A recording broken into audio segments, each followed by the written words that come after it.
SEC. Delighted to be back doing baseball again. Kyle Peterson, I'm Carl Ravitch. The beginning of the road, or sort of the beginning of the road, all the way to Omaha, where the Chanticleers won it a few years ago, and we're back there last year. But this is a big game. It was interesting what Erik Bakich said to us, KP. We're taking this with a sense of urgency now. Yeah, I mean, Coastal's not going to sneak up on anybody. I don't know that they have in the last 10 years, but you win 56 games, end up 2 games short of winning the whole thing. And you got a Clemson team that's 1-5 in the league right now. And so midweek games, especially against teams like Coastal, take on a little bit different meaning than maybe they otherwise would. Coastal fresh off a sweep of James Madison in which they run-ruled them in all 3 games. And meantime, Notre Dame handed it to Clemson. 2 stars to keep an eye on tonight. Dean Mijos, a little bigger and stronger this year. Yeah, Dean's added a little good weight. Mainstay in that Coastal lineup last year, mainstay in it this year, hitting a leadoff spot, but already has more home runs for this year than he did all of last year. So the slug has gone up, the production has gone up, but a big part of this Coastal offense right at the top. When you look at Clemson, they got a really good transfer from the West Coast now. Nate Savoy hit 20 home runs last year as a true freshman, already has 9 this year. We'll see him behind the plate today, but Erik Bakich was just raving about the raw power today. And then power all over the field. You saw it in the clips right there. He's a guy that can miss it, still has the ability to hit it out. For Clemson offense, it kind of needs to get it going. Grace Mazan hurt his hand. He broke it, in fact, over the weekend. He was off to a great start this season. He is out of the lineup for Coastal. So the top of the order looks a little bit different. But Rex Watson is another transfer to keep an eye on, what he's doing in the middle of the order. Yeah, he had a big weekend, too. 3 home runs, drove in 9 last weekend against JMU. Another West Coast transfer that really can use the middle of the field with a bunch of power, too. Coastal's a team that I think a lot of times is known for their power. This isn't one of their better power teams, but they're led in the middle. First pitch on the way. That is a little low. Dane Moeller is on the mound. He's made a couple of appearances. His story is pretty simple. Last year, just before the season started, he blew out the elbow, had Tommy John surgery as he bounces another one up there to go 2-0. All sorts of potential, but he's going to be on a pitch count with a very bright future. Yeah, they're a freshman. He's a freshman. They're very excited about right here. But they're also going to take it slow. 2 starts, 2 innings so far this year. 3-0 to Dean Mijos, who's hit .374 on the season, and he gets the call on the outside corner away from a home plate umpire, John Byrne. Good pitch to hit, and he swung at it and pulled it foul on a 3-1. Mijos was just outstanding last year during the College World Series, where he absolutely announced his presence. And now really the focal point of this offense. 3-2 to start. Swing and a miss, and a good tight one there, and he's gone. And a good comeback from Moeller with all behind 3-0. Yeah, good response right there. All fastballs in that at bat to Mijos. The last one at 92. Pretty good carry on it right here too. That one, you can see the bat go underneath it. So good sign for the freshman right there. Foul behind 3-0, 3 straight fastballs to strike out a good hitter in Mijos. Another name we got familiar with last year, Blake Barthol, who's the second baseman. 7 times he's been hit by a pitch. And that is part of the offense for Coastal Carolina. As it's strike 1, KP talked about how they don't have a lot of thunder yet this year, just 25 homers, but they've been hit by 57 pitches and have drawn 115 walks. They got hit 179 times last year. There's manager Kevin Schnall, second season, just missed inside, goes 2-1.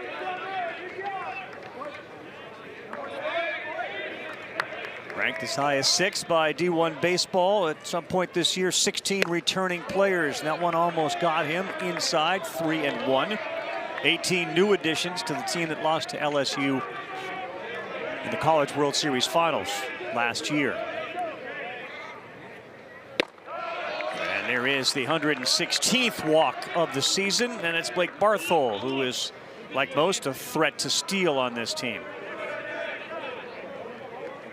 We're talking about this Coastal offense, and even though home run numbers are not there, on base numbers are definitely there. They are aggressive when they get on the base pass. They're top 20 in the country in sack bunts. They'll do plenty of that. Don't think they necessarily will with Mitchell here with 1 out, but expect it often if they get the leadoff man on. Yeah, the junior Walker Mitchell has reached in all 23 games so far this season. He falls behind 0-1 on the fastball from Dane Moeller. Clemson defense has struggled early this year. 33 errors in 25 games. Looking for a ground ball off the bat of Mitchell. And that one is going to go foul, so ahead 0-2.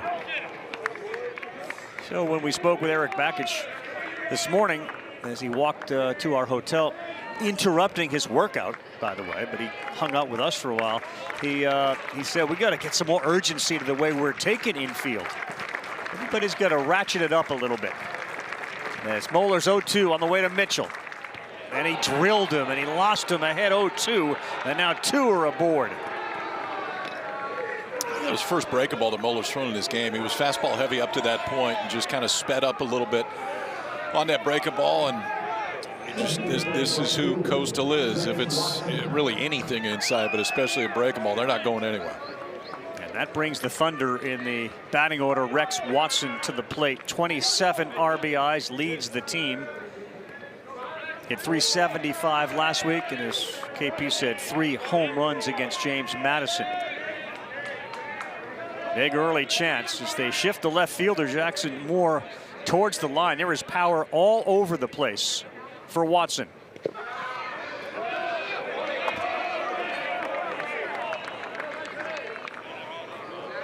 That's going to get a quick meeting from the pitching coach. Yeah, Jimmy Bellinger on his way out right now, and some of this is maybe what you would expect from a freshman facing a team that played in the College World Series finals last year, but it's just really a reminder of throw strike one, get ahead. The best off-speed pitch for Moeller's is changeup. He throws it to righties, he throws it to lefties, and has had success, small sample size, but he's had success with both.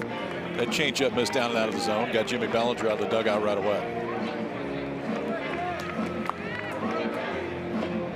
You see Dylan Harrison, the righty, warming up. A pitch count of about 25-30 for the son of the former major leaguer, Brian Moeller. 14 years in the big leagues. His son now on the mound and in a bit of a pickle here. 1-0, 2 on. And 1 out. Watson takes another one inside. 2-0. 7 home runs to lead the team for Rex Watson.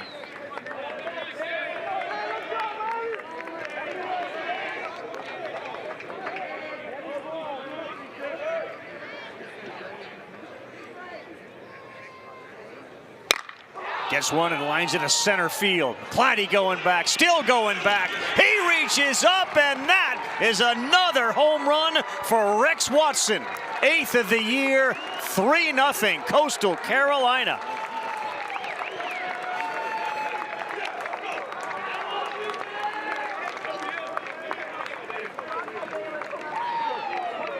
Watson doing what he did all weekend, and really he was using this part of the ballpark all weekend against JMU. It's not just pull side power. It's power everywhere in the ballpark. His flags aren't hardly moving tonight. Night game 2, you got to give it a ride to run it out of here dead center. Just out of the reach, maybe a good 10-15 feet over the dead center field wall. So 2 free base runners, and Watson erases them. Blake Pato looks at a strike on the outside corner. And you hit the nail on the head. The walk and then a hit batter ahead 0-2 put Mitchell on first, and Watson cleaned them all up.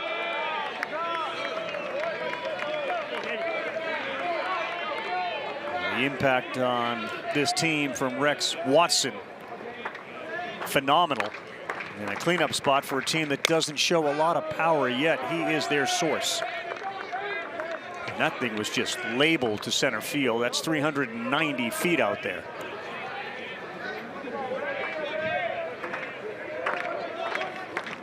Pato, not a great start. 173, 0-2, letters high, just above. It goes 1-2. Yeah, the guy that had plenty of time in Omaha last year too, did hit 8 home runs last year and hit 267. Just 2 home runs this year for Pato, who's had a maybe a little bit slower start than they thought he would for Coastal. Your point about the individual and the team. Look out, there's a breaking pitch that's a little high. They run rule James Madison in all 3 games of the weekend. That's the first time in program history that The Chanticleers have run-ruled a conference opponent in every game of a series. Did he hold up? No, he did not. That's a strikeout. Our first base ump is Ryan Clark. And Pato, the second out of the inning. Both come via the strikeout. Yeah, and this one out of the zone, too. It looked like a cutter. It was moving away from Pato. It was a fastball that definitely had a little bit of movement, 89 miles an hour down and out of the zone, and Pato just couldn't hold up. Both out so far for the freshman via the strikeout. That brings up Colby Thorndike. He's the first baseman. Pulled on the ground foul. 0-1. Thorndike at 278. He has scored 16 runs. He's got 22 hits this season. He has left the building once, but another speed threat as well when he gets on. 9 steals in 10 attempts. It's a team that has stolen 48 of 55 bags. 87% plays pretty well. Yeah.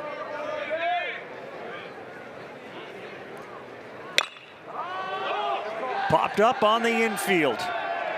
The first baseman Crichton underneath it, and he will make the play. Exit center stage, Rex Watson. And just like that, the Chants on the road got a 3-0 lead.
Back here at Kinsmore Stadium, bottom of the first. Tigers come to the plate trailing 3-0. See the top of the order. We talked about Savoy in the open, about Jacob Jarrell, the number 4 hitter, DH tonight. Yeah, this is one they weren't sure if they were going to get back. A junior last year, thought he'd go in the draft, didn't. And so when Jarrell doesn't go in the draft, they had already gone and got Nate Savoy. Now you got 2 really good catchers that have combined to hit 19 home runs this year that hit right in the middle of this lineup. His 10 homers lead the team. He's got 10 of the team's 32. It's a team that's hitting 299. And another one that under Bakich, when they get on, they'll move. 26 steals, 32 attempts. Guy on the mound is Jackson Smollett. 6 appearances, 2 starts, a 2.53 ERA. Just 10 2/3 innings. Yeah, freshman against freshman. Smollett stuff's a little bit different than we've seen from Moeller. Fastball's going to live about 90 miles an hour, but it has really good sink. The movement is what he's looking for, is those ground ball outs. Now, the issue has been, and again, it's only 11 collegiate innings that he has up to this point, but he has walked 8. And for those sinker ball guys, a lot of times they're trying to force you up in the zone. I think that's what Clemson will try to do tonight for Smollett's 3 innings, maybe max. Yep. If they can get 3 tonight, one time through the order, I think Coast will be happy. Hey, really good news, and we saw Cameron Flukie, who came in as one of the candidates for Pitcher of the Year. He was so great, dominant during the College World Series last year. He was throwing hard on the sidelines. We're going to talk with him during our broadcast, and he looked good. Crichton leads things off and gets drilled right away. Fastball that wasn't close, and Crichton, who's the big boy at the plate, gets drilled. He goes to first. 10 2/3 innings. Smollett's now hit 4 guys this year. I would bet that most are on that. That fastball's got a ton of run to right-handed hitters. If that starts inside or over the inside corner of the plate, it's just going to keep on running. Here is Nate Savoy. He wears number 99. 32 runs batted in Loyola Marymount last year. Infield shifts, expecting him to pull. There's a lot of that run. 1-0 inside. Over 400 average for Savoy this season. His 24 runs, his 37 hits lead the team.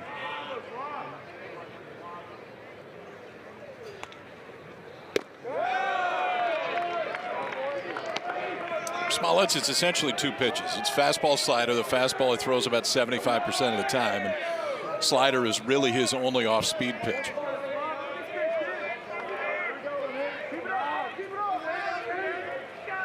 Two-0. Another one too far in. 3 balls, no strikes.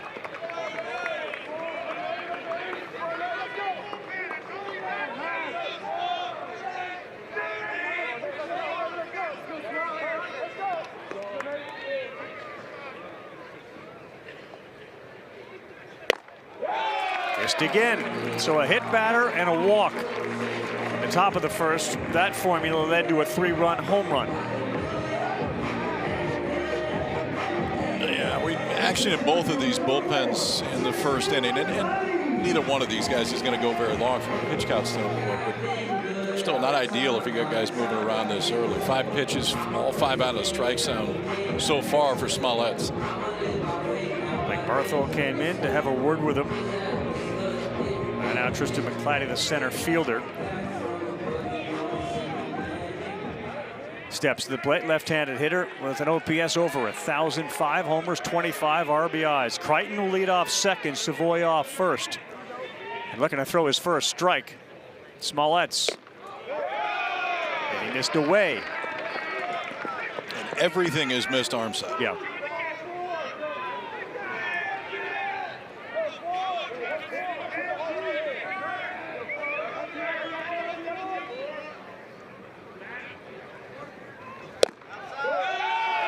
Watch the target, too, because the target was intentionally set on the inside part of the plate right there, just visually to try to get him more centered. And Matt Williams, the pitching coach, D1 Assistant Coach of the Year last year. Matt Williams makes his way out to talk to the freshman who has yet to throw a strike in this one. Came in, Kyle, with 8 walks and 7 strikeouts, so more walks than strikeouts.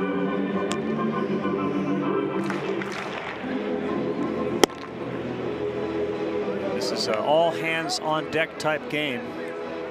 Coastal has been buoyed, especially at the back end, by Horn, who, if they can get it to, they'd feel real good about putting up another W. A lot of bridges to cross before we get there. Yes. Yes. Welcome to midweek college baseball. You're going to see plenty of arms. Probably going to see some younger arms. This Coastal bullpen should be in pretty good shape, too. The one thing, and this includes the one outing that Cam Fluke has had this year, they've used just 13 guys on the mound this year. That is a very, very low number. Especially given an injury to an ace who would eat up innings otherwise. 2-0. Nobody out, 2 on. 3-0 Coastal on top early. And another one, and it's closer, and you can start to see the frustration from Smollett's on the mound.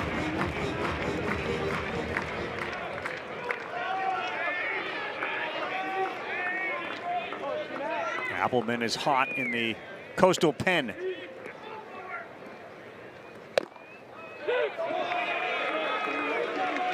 McClatty taking the whole way. It was taking the whole way 2-0, just showing bunt to try to give Smollett's a little bit different look. 9th pitch for a strike.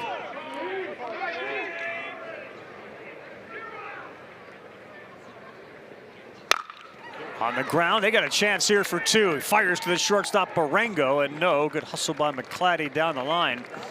1 hopper. Any chance there? Thorndike stepped on the bag, throw to second? Yeah, he had to go. Maybe he had to go a little bit too far. I thought it was hit hard enough. Yeah. Barango was still going to have a chance to turn this double play. I mean, he gets it in plenty of time. I know McClatty's running from the left-hand side, but watch where he's at when the throw's made to second base. I mean, he's not even in the picture yet. It looked like Barango just didn't get a great hold on it when he went to make the transfer. So first and third for Jarrell. Big time pop here, 10 homers on the season. That's his best pitch of the game so far. Well, in the first pitch strike, too. I mean, now you got to be careful of where the misses have been so far with that two-seamer have been in and off the plate to the arm side, so inside to the right-handed hitters. Crichton leading off third. Another good slider, 0-2.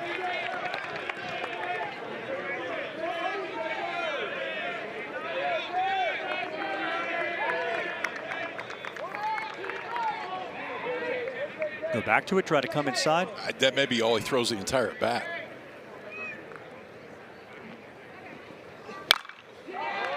May have gotten away with one that hung up there. It's popped up on the infield. The third baseman calls for it, and Walker Mitchell is there. And now he's a pitch away from getting out of this 2-on no-out jam. This is that freshman that I think if you're Coastal, you can start dreaming on as far as being a weekend guy. From a stuff standpoint, he doesn't throw 95, but the fastball movement and the slider are both solid pitches. You just got to be able to harness them, and that's the toughest thing that he had going against the first three hitters. But a good job, 3 straight sliders right there to get Gerald. The right fielder is Ty Daly. On the ground, foul. And boy, he has found that slider slot, hasn't he? Yeah, that's 4 in a row, and all 4 were in the strike zone.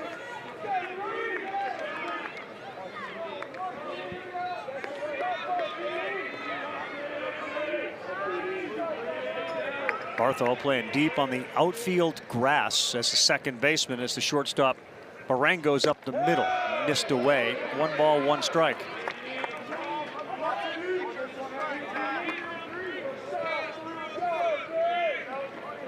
It wasn't until the 9th pitch of the inning in which he threw his first strike.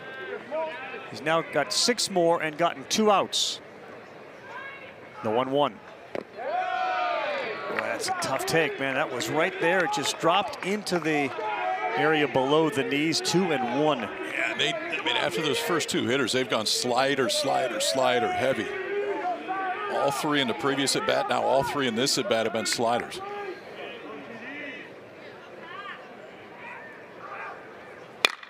That one to right field. It's going to hold up there. Watson makes the catch, and Smollett's tight ropes through it.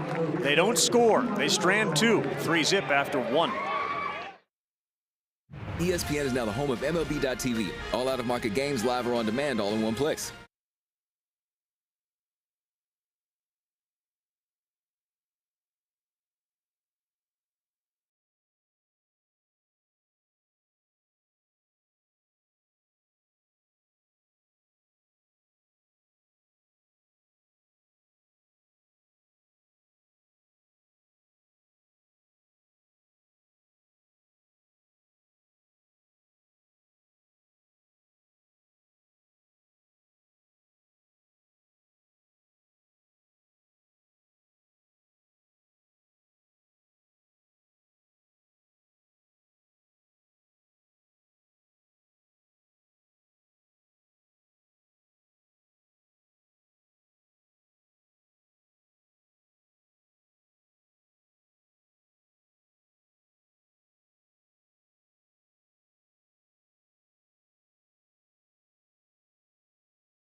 California, who's someday after his baseball career ends wants Kyle's job, majoring in sports communication. That's Dylan Harrison, the right-hander.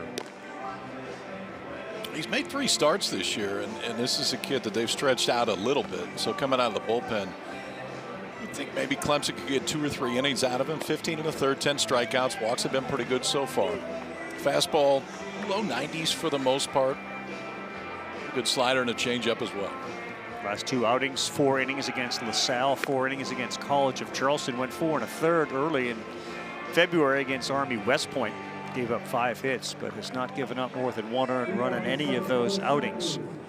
And it's a Coastal team that scored 3 in the first thanks to a big blast from Rex Watson, his 8th of the year, and continuing his hot streak from last week when he had 3 of them. It'll be Braden Horton, the DH tonight, followed by Bryce Estep, and then Ty Barengo, the shortstop.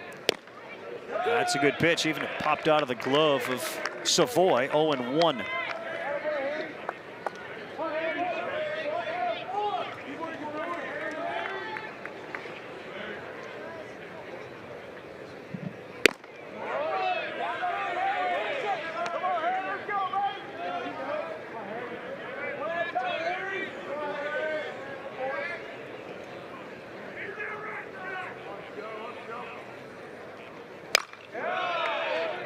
Harrison, a guy that will give up some fly balls. He's given up 12 hits this year. 6 have been for extra bases, but it's that fastball that he's trying to live at the top of the zone with it. Even though it's 92, 93, he's intentionally trying to use the upper part of the zone or just go out of it.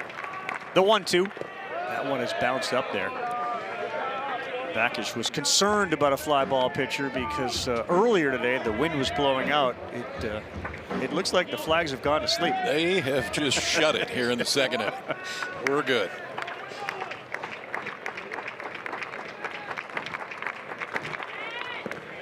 That one got him, and it's the second batter for Coastal that has gotten hit by a pitch. And the tote board has gone to 117. I should say 59 this season. It's the walks that are nearing 117. 59 hit batters. We're 8th in the country coming in. But that is what you're going to see is on, especially on breaking balls that are in, they're not going anywhere.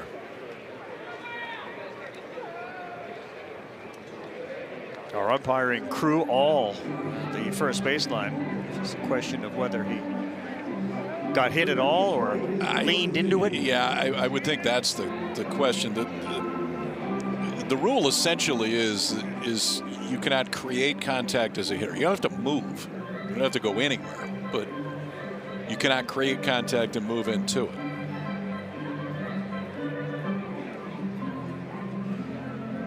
Well, here we are at Clemson University, and I thought I heard it actually make contact with him, but let's watch that leg of his. It definitely hit him. No, that's, if anything, that back leg was moving the other way. Front leg may have been moving in, but that's not the leg that he got hit on. Yeah, and I mean, I know that they will lean into, I don't mean literally, but they'll lean into getting hit by a breaking pitch. That one he didn't lean into. This has been a little trip down memory lane for you here, huh? You had Jack Leggett up here, of course. What was that about? What was it, 1993 in the summer is when I met Jack Leggett for the first time, right before he got the head coaching job here. And he's a guy that I've always stayed in contact with. Obviously one of the greats here. So that was a Clemson challenge. That failed. They now have one more of those. He looks great, doesn't he, Jack? What do you say, 72? Yeah. Yeah, he's one of the legendary names in college baseball. And think about the Jack Leggett coaching tree. Those that there's a lot of them. My goodness. This has been a foundational spot for great coaches currently in the game as Estep squares and pulls back. It's 0-1. Yeah, Eric Bakich, Tim Corbin, Kevin O'Sullivan, all on the same assistant staff of Jack Leggett at one point. Schlossnagel rolled through here at one point. 19 sacrifice bunts, 14th in the NCAA.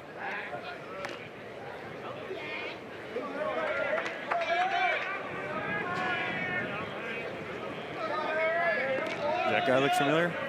Hey, there he is. Threw a hoodie on. Smart. Temperature's going to be in the 50s when we're done tonight. Estep gets it down right back to our pitcher. Harrison will throw one a little high, but he gets the out at first base, and down to second goes Horton.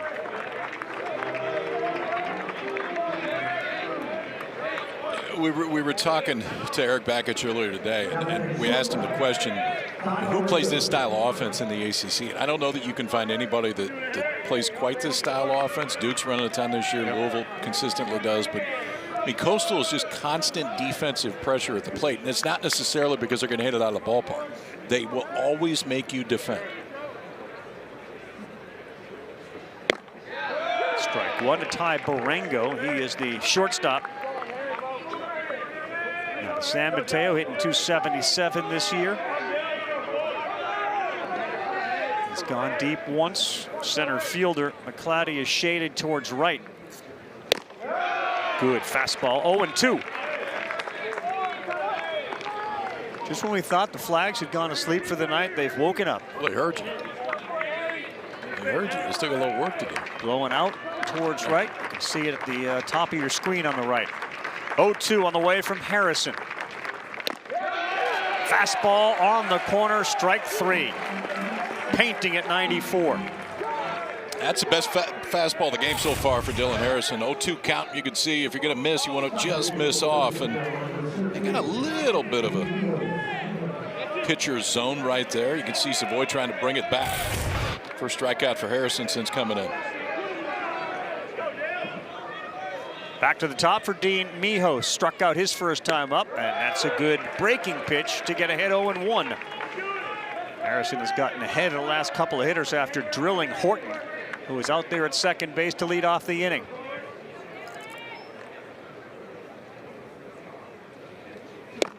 Great pitch, 0-2. Mijos enjoyed a magical summer last year. The family had Dean playing at the College World Series and younger brother at the Little League World Series.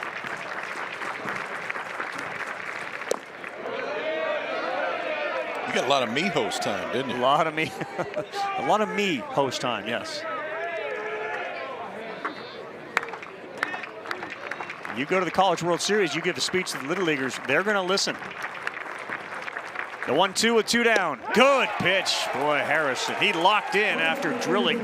Horton went from 94 to 95 there. Back-to-back punch-outs. Tigers get out of the inning.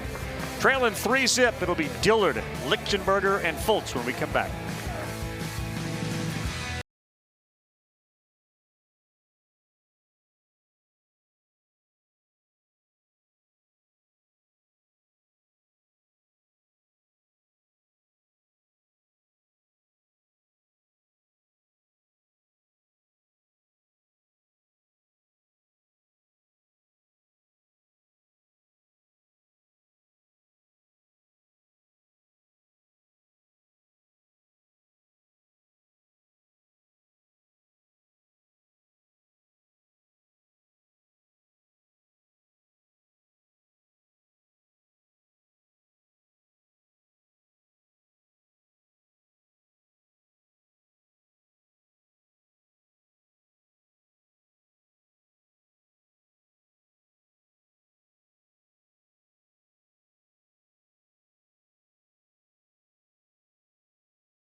Well, we are at Clemson. There are Tigers here, coming off of a pretty successful college basketball season. The attention now focused on baseball.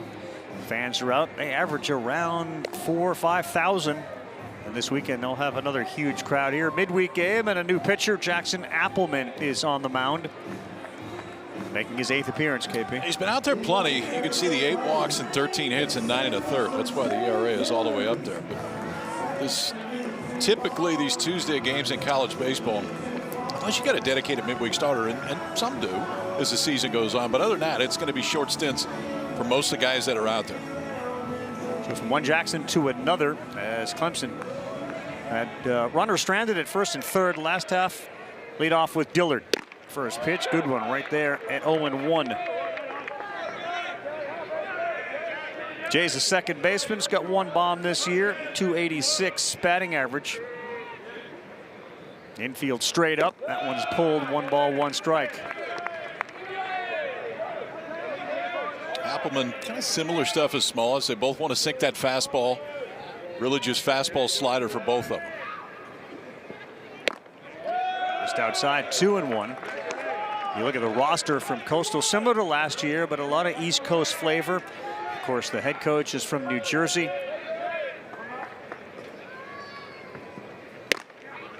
Gets the call in the corner. Appelman is another one of those Edison, New Jersey kids. Edison High School.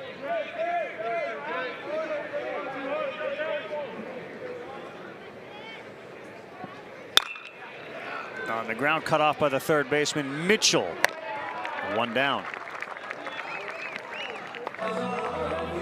Quite a first year at the helm for the skipper on that Coastal bench. Kevin Stahl graduated from Coastal Carolina, played there.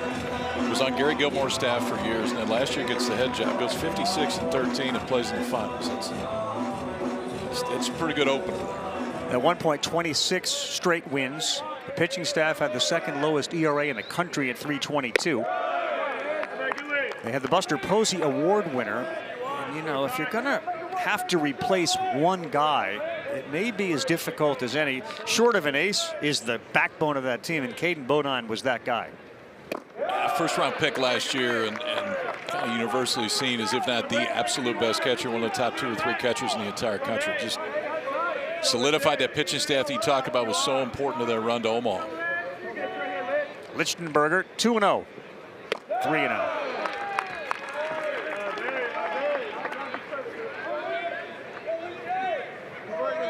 And the way Schnall put it, look, we're never going to replace him.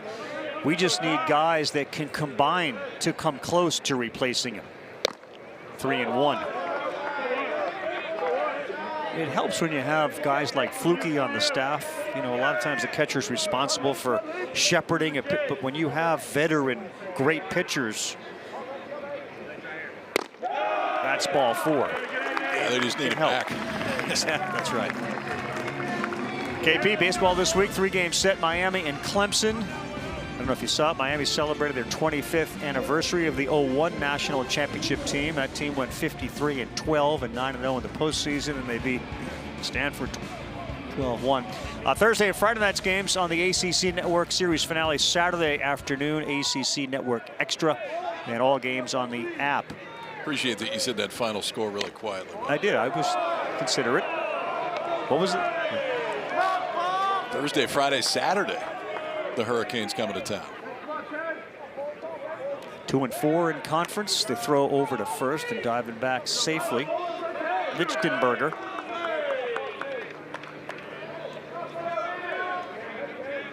Jason Fultz is the third baseman, 229 on the season. Little inside. It's a Coastal defense that has turned 21 double plays.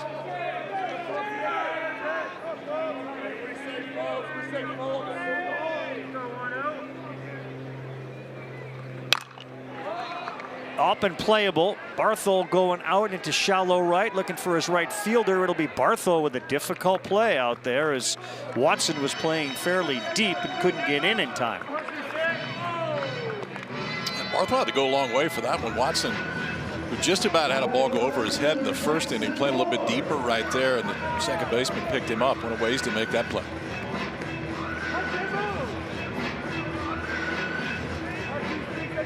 Appelman has gotten 2 of the first 3 he has faced. Ground out to third, the walk, and that pop out for Jackson Moore, the left fielder. He's made a living burying that slider right over the back foot of the left-handed hitter. Moore 333 before we turn it over to the top. Back to first goes Lichtenberger.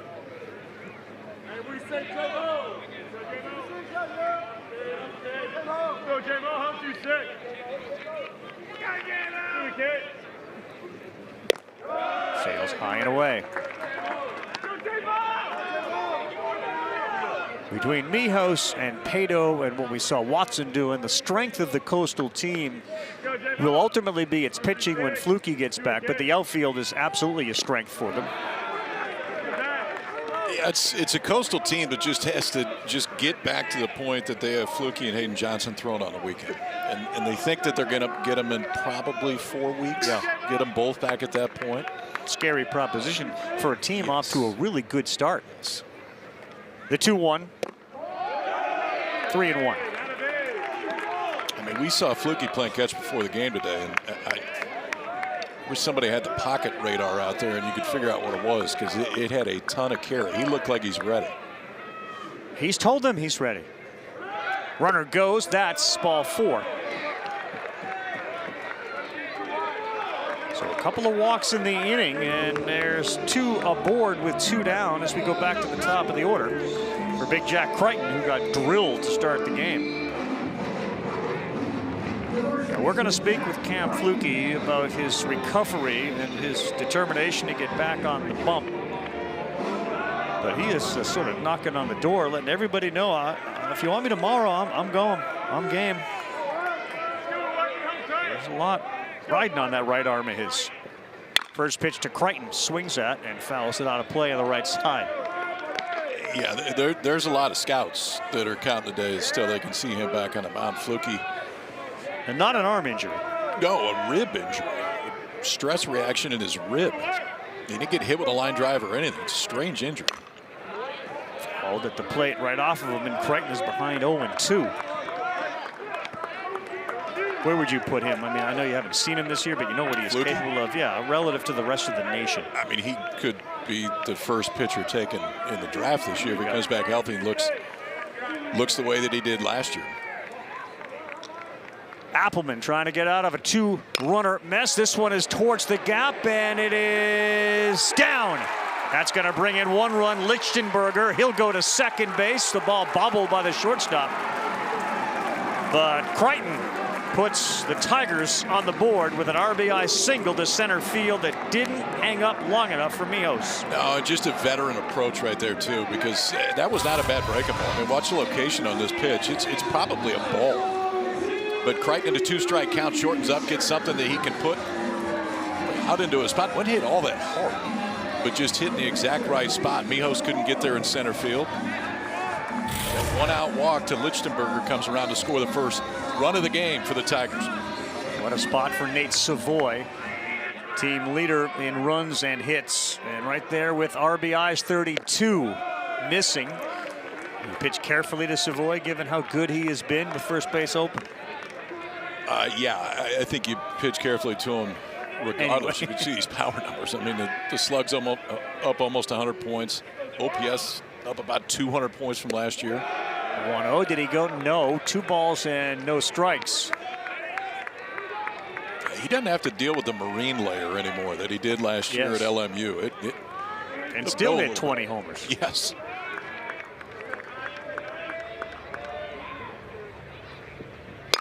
And Savoy gets into one to left field. Pato is there, and he'll stop right there to make the play. Just missed what would have been a 3-run home run.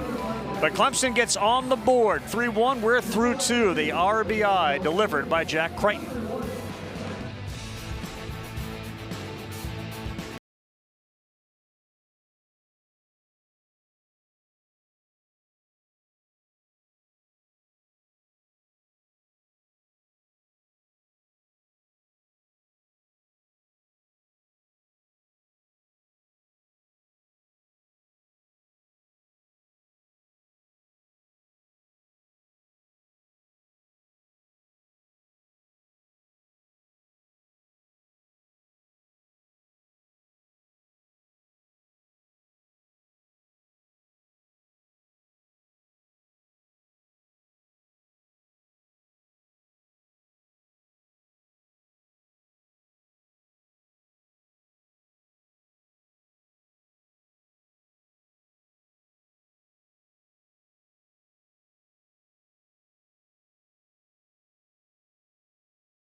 Conversation with Kevin Schnall yesterday about his team, feeling good about what they did against JMU, but it also came with a bit of a bitter pill because Trace Maison broke his hand in a game, and he, of course, was one of the reasons they've been producing so many runs with Mijos and then Maison at the top.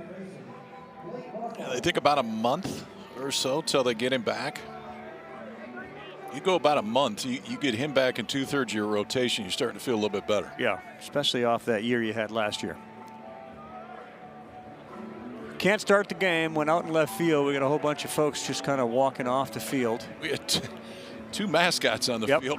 We're going to throw the first pitch. That's generally not allowed. And Harrison coming off of a good half. He's back on the mound, and here's the first one he throws. Swing and a miss and a high fastball. It's 2-3-4 for Coastal Carolina. Blake Barthol, Walker Mitchell, and Rex Watson, who blasted his 8th home run of the year to give them a 3-0 lead in the top of the first. The 0-1. Yeah, that fastball looks really good for Harrison. They're not seeing it right now, or it's got really good carry. He was up 95 last inning. He's kind of living that 92, 93 range, but not a lot of comfortable swings from Coastal on the fastball. Working quickly, and that is it. Good morning, afternoon, and thanks for playing. Good night, everybody. It's exactly what he's trying to do right there, Raph, too, is especially when he gets in a plus count, is run that fastball up and out of the zone and just dare you not to swing through it. And with a carry on that fastball, this is intentional. The elevated fastball up and out of the zone gets Barthol swinging. That's now 3 straight strikeouts for Harrison. Here's Walker Mitchell. Got hit by a pitch his first time up. Body language on Harrison is terrific. That last fastball to Barthol, he looked like a dude that realized, like, you're not going to be able to hit this, and I'm locating it where I want. That one, another one too high, 2-0.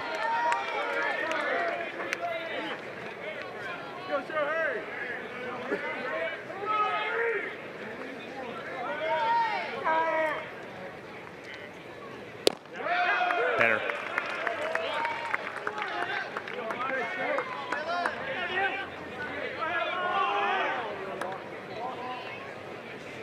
Another one of these at-bats where McClatty is shaded towards right center. Plenty of room in the left center field gap. This one is shallow center field. McClatty coming, dives, can't get it. Heading into second base goes Mitchell. And again, shaded towards right center. The wind didn't help it enough to get it to the glove of McClatty. And that puts Mitchell at second base. It's that time of night, too, that the light's not totally taking effect. It's a late breakout in center field. Watch McClatty just kind of freezes, starts to go back after he froze. If he breaks in right away, he probably makes this catch running straight through it. But instead, with that first step back, then he overruns it a little bit right at the end. Should go as a double, I would think, right there. I would think. Interesting, too. Had a chance maybe to go backhand. They do give him a double. He went to make a basket catch, and now Watson. Big swing, fouls it straight back. Sophomore transfer San Diego showed up in Conway. As you take a look at the numbers associated with that first inning blast. Dead central for Watson. All West Coast Conference second team honors last year. All West Coast Conference freshman team. On the ground, fielded cleanly over there by Crichton. He will step on the bag for the second out.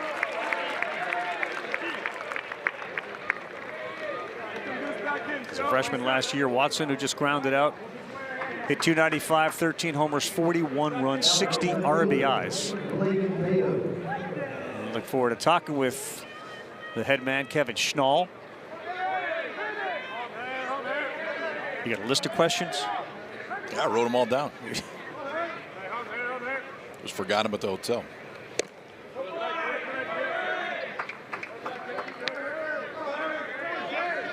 That's a thing I'm finding we're doing more and more, is forgetting things. What's up with that? Aaron readers in the booth kind of go hand in hand, don't they? 1-1 to Blagan Pato. Runner at third. And that's a good one on the outside corner to get ahead 1 and 2. The other thing you like about Dylan Harrison, man, a smirk on his face. He gets the ball and he goes. It is with purpose, too. Right. He is not trying to dance around the zone.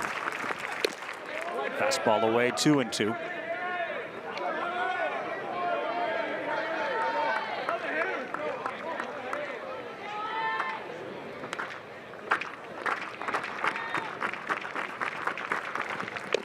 That's away. 3 balls, 2 strikes to Pato.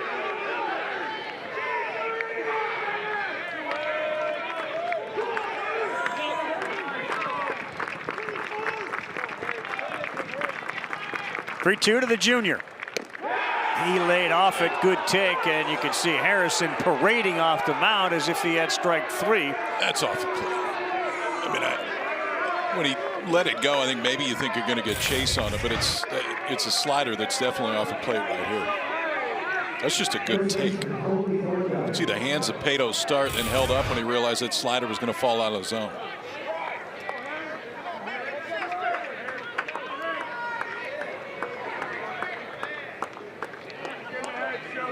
Another big opportunity now for Colby Thorndike. First and third. Mitchell's out there at third. That one nearly got him. He's claiming it may have clipped him.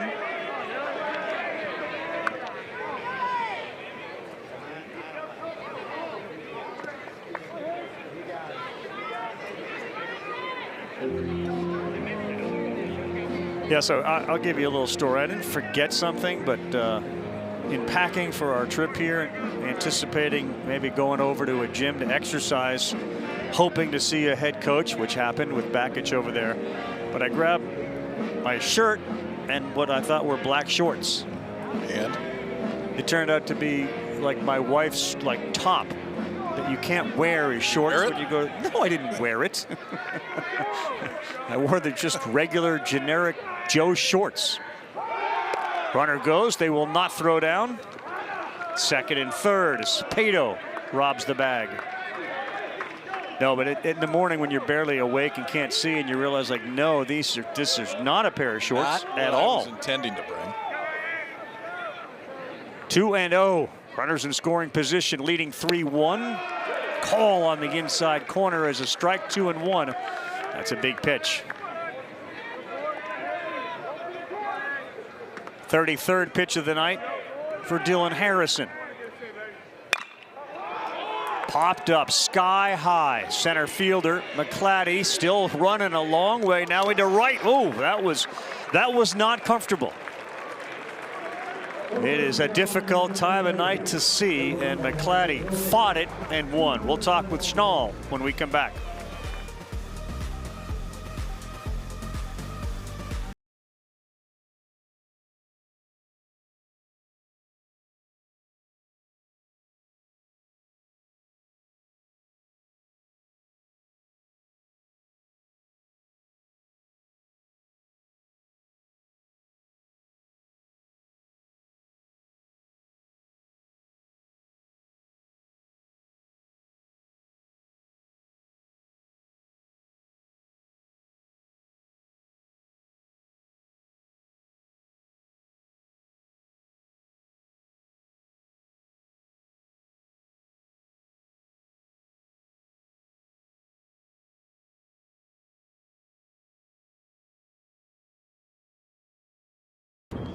They didn't see it right there either. No.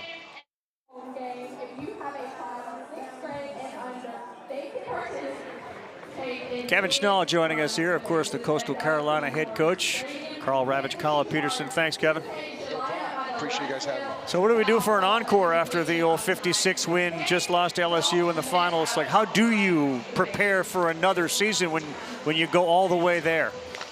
Well, we've flipped the page. It's a new year, new team, and that's the focus now is getting this team in the best position to be successful. And the big thing here tonight is we got to attack the zone. We got to be able to throw more strikes, 4 frees in 2 innings. That's not a recipe to win, and we're really fortunate to only have given up 1. We misplayed the ball in center, didn't see it off the bat. You obviously saw their guy almost misplayed that too, but we're fortunate to be up. We got a big swing out of Rex there in the first to get that big inning. So, we're up 1-0 in the big inning war, and that's what we try to compete against. Hey, Kevin, we were talking about Caden Bonine already during this, and obviously that's one of the biggest pieces you had to replace this year.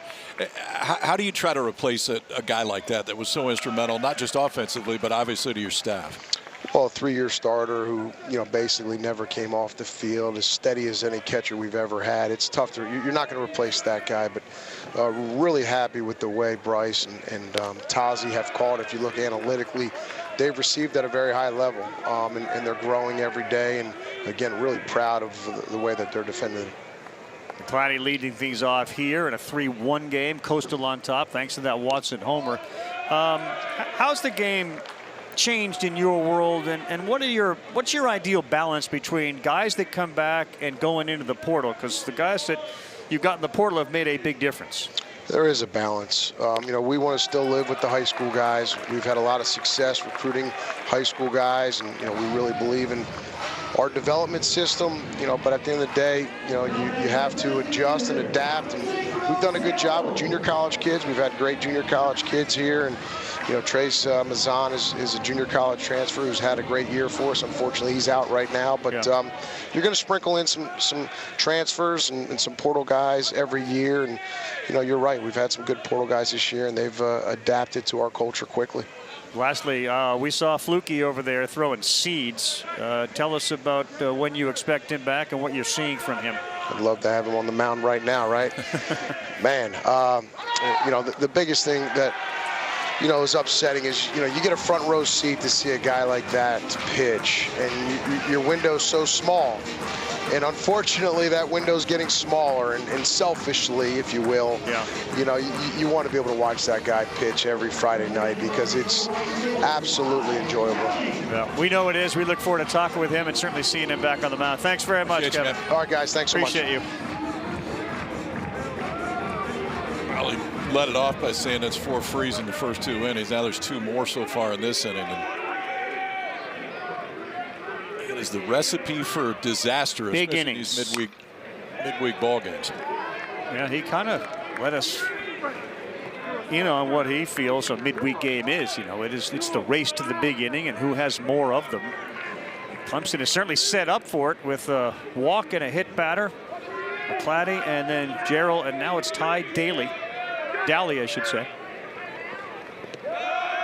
Bounced up there. Good job by Estep. Really good. Turn that top half of his body too, recognizing the breaking ball. Through the breaking ball in the dirt, it spins and it bounces back the opposite way, almost the right-hander back towards the catcher. So you got to turn that top half just to keep it all in front of it. Infield shifts, 3 on the right side. Another one too far inside, 2-1.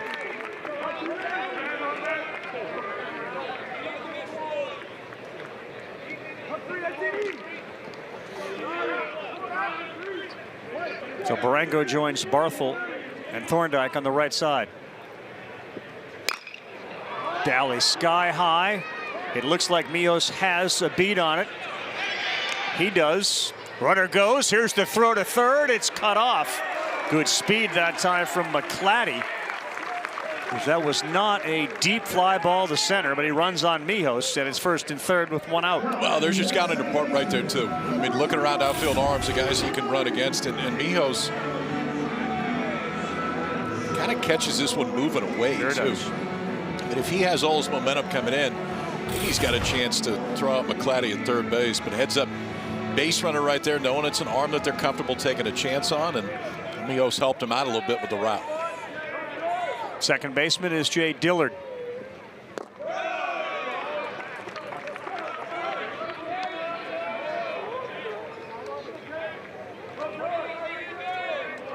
Jarrell at first base does not have a stolen base this season. And he bounces one. That's going to allow the run to come in from third. McClatty.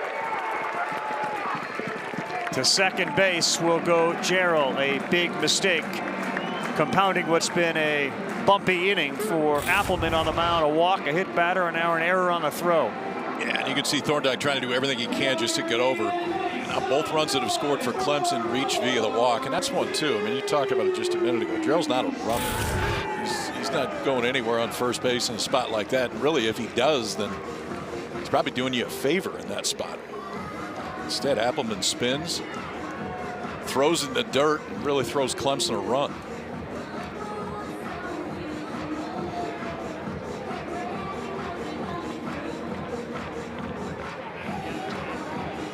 KP, the Cardinal highlights Saturday's 2 games right here on the ACC Network and the ESPN app. The second game with their 3-game set against number 20 Duke at 5 Eastern, 2 Pacific.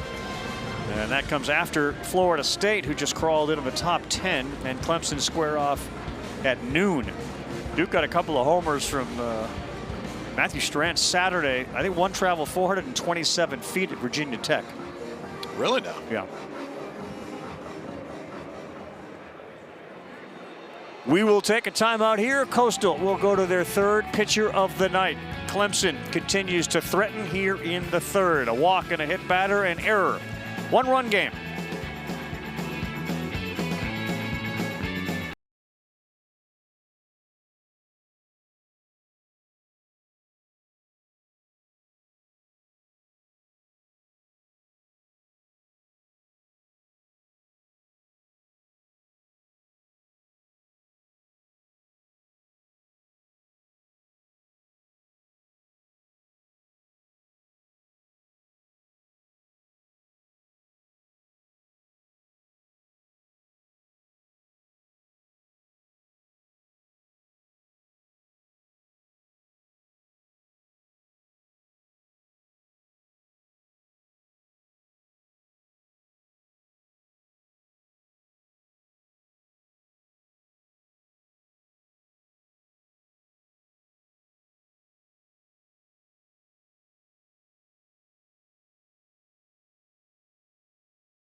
Will lug a .661 ERA to the mound in 16+ innings, 19 hits.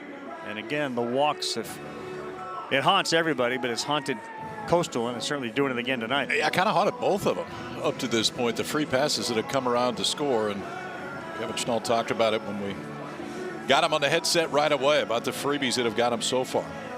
We'll go to a freshman left-hander in a pretty big spot right now. The tying run standing on second base for Clemson.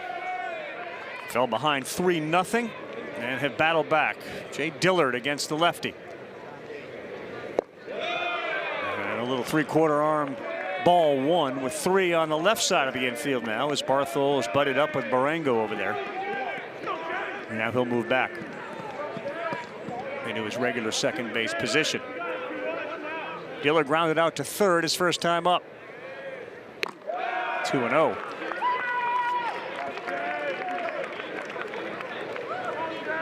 What'd you say? They used 13 pitchers so far this season? The whole season, yeah. And one of those is Cam Fluke's 1 start. 3 tonight. And a quick 3-4 pitch walk to Dillard. 4 walks, 2 hit by pitches. We're in the 3rd, Rev. That math usually is not beneficial to Clemson. That's just 1 hit. This is for a team again that made it all the way to Omaha and to the World Series Finals on the heels of their amazing pitching last year. Now it's going to improve when the guys get healthy. But this is not who Coastal was last year. Lichtenberger with 2 on. Strike 1.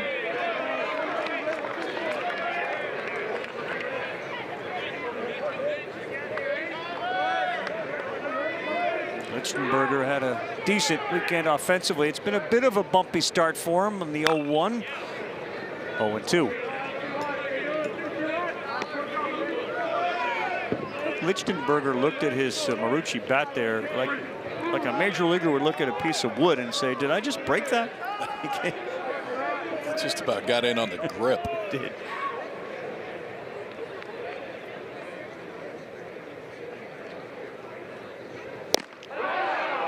Comes back with a big punch out. Lichtenberger is gone. Well, it's a bounce back you'd want to see if you're in a Coastal dugout with a freshman left hitter. That's a fastball. That one had a little bit of sink too. Sure did. Right underneath the bat of Lichtenberger. Because the bat's broken. That's right. Had a hole in the middle of it. Foltz, the third baseman, popped out to the second baseman his first time up. 2 down, 3-2 game. And he may have found his arm slot. It gets ahead 0-1.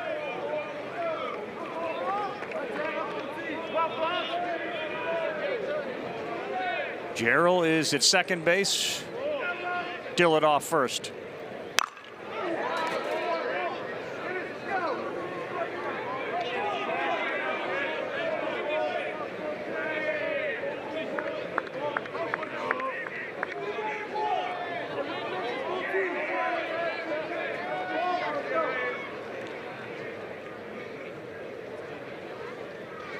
Wow, he went off speed, 0-2, 82 miles an hour to pull the string.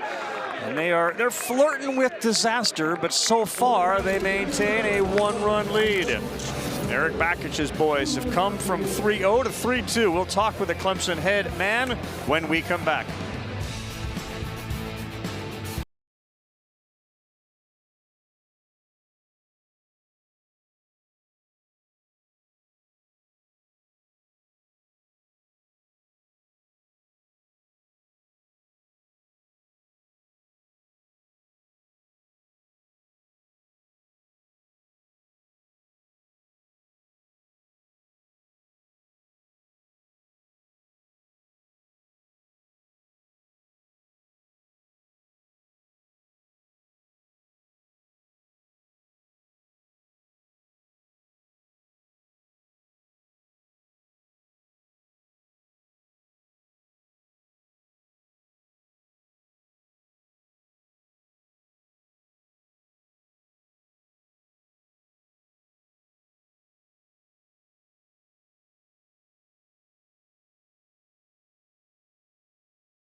Has done a nice job of settling things down. Erik Bakich is, of course, the man that runs the whole thing here and has turned this program back around. Thanks very much, Erik, for joining us. Carl and Kyle up here in the booth. Rav, KP, how you guys doing? We're doing well. So you and I and KP had a nice chat this morning. One of the things that's yellow flag for you, kind of these big 2-out hits, 2-strike hits. You had another opportunity last inning. How does the staff work on that? You got to train it. You got to train those high-pressure situations. You got to put something on the line, and you just got to rep it and rep it and rep it so you can go automatic in those spots. And we've been good in those spots this year. We just had not been good in conference play the last 2 weekends, but we did get a 2-out RBI tonight, and we'll certainly take it. Even if it was a little bit of a misread in the outfield, we'll take it. Yeah, we'll take it. Yep. You got a freshman right-hander out there. He's been up 95 tonight, but seems like he really trusts his fastball. He came in second, but is this a kid that you see maybe over time can fit into a weekend role potentially? Yeah, good effort there. Really good effort. Yeah, absolutely. Yeah, no, he's got type of potential, that type of future. He's a strike thrower. We're seeing good velo out of him, but the best thing we see and we have seen is strikes. Yeah. And so that's the key for him. Multiple pitches for strikes. He's a hitter too. So SoCal kid that's a two-way, and the team jokes his nickname Shohei. So he hadn't hit yet this year, but he can hit. Boy, 5 years ago, no one would have thought that's a great. What is Shohei? What does that even mean? And now all of a sudden, it's the greatest compliment you can give another guy. That's right. That's right. But speaking of compliments, I got a guy standing next to me that is the ultimate positive life force, energy giver. Kid who's had a non-traditional travel ball upbringing from inner city Detroit. Captain, leader, plays with a big smile on his face. Jaron Purify. Let me turn it over to him. We know him from a while ago. Eric, good talking to you. Thanks, Eric. That's right. All right, see you guys.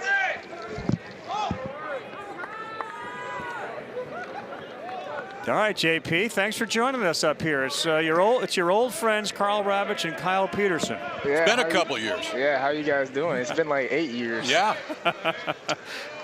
How you doing, by the way, as we all saw that struggle, man, to throw down to first at scoop. That struggle with that right hand, man. How you doing? Yeah, I'm all right. You know, it's a sport. You know, you get injured and you just got to keep going and encourage your team. So that's what I'm doing today. We talked to your head coach earlier today, and he said one of the things he had talked to you about in this time that you can't be out there playing is still envision yourself out there in certain spots. Nobody likes sitting on a bench. Yeah, no, I hate it. I've really never really done it my entire career, but now that I'm doing it, he was just talking about like visualizing being in the big moments, the pressure situations, and just doing the routine stuff that I can't do right now. So yeah, I've just been kind of doing that, and it's been fun. So yeah. All right, so you said it's been 8 years. Should we remind people of what happened 8 years ago? Yeah, remember sure. the play. Yeah, I remember it like it was yesterday. Everybody tells me every single year, and then I see something on social media that pops up every single year, just reminding me how fun that time was for me. All right, the 1-2 back, slip there and a high throw, but he got him. All right, let's go back and listen to that. Here you go. With runners at second and third. On the ground, Purify, no way!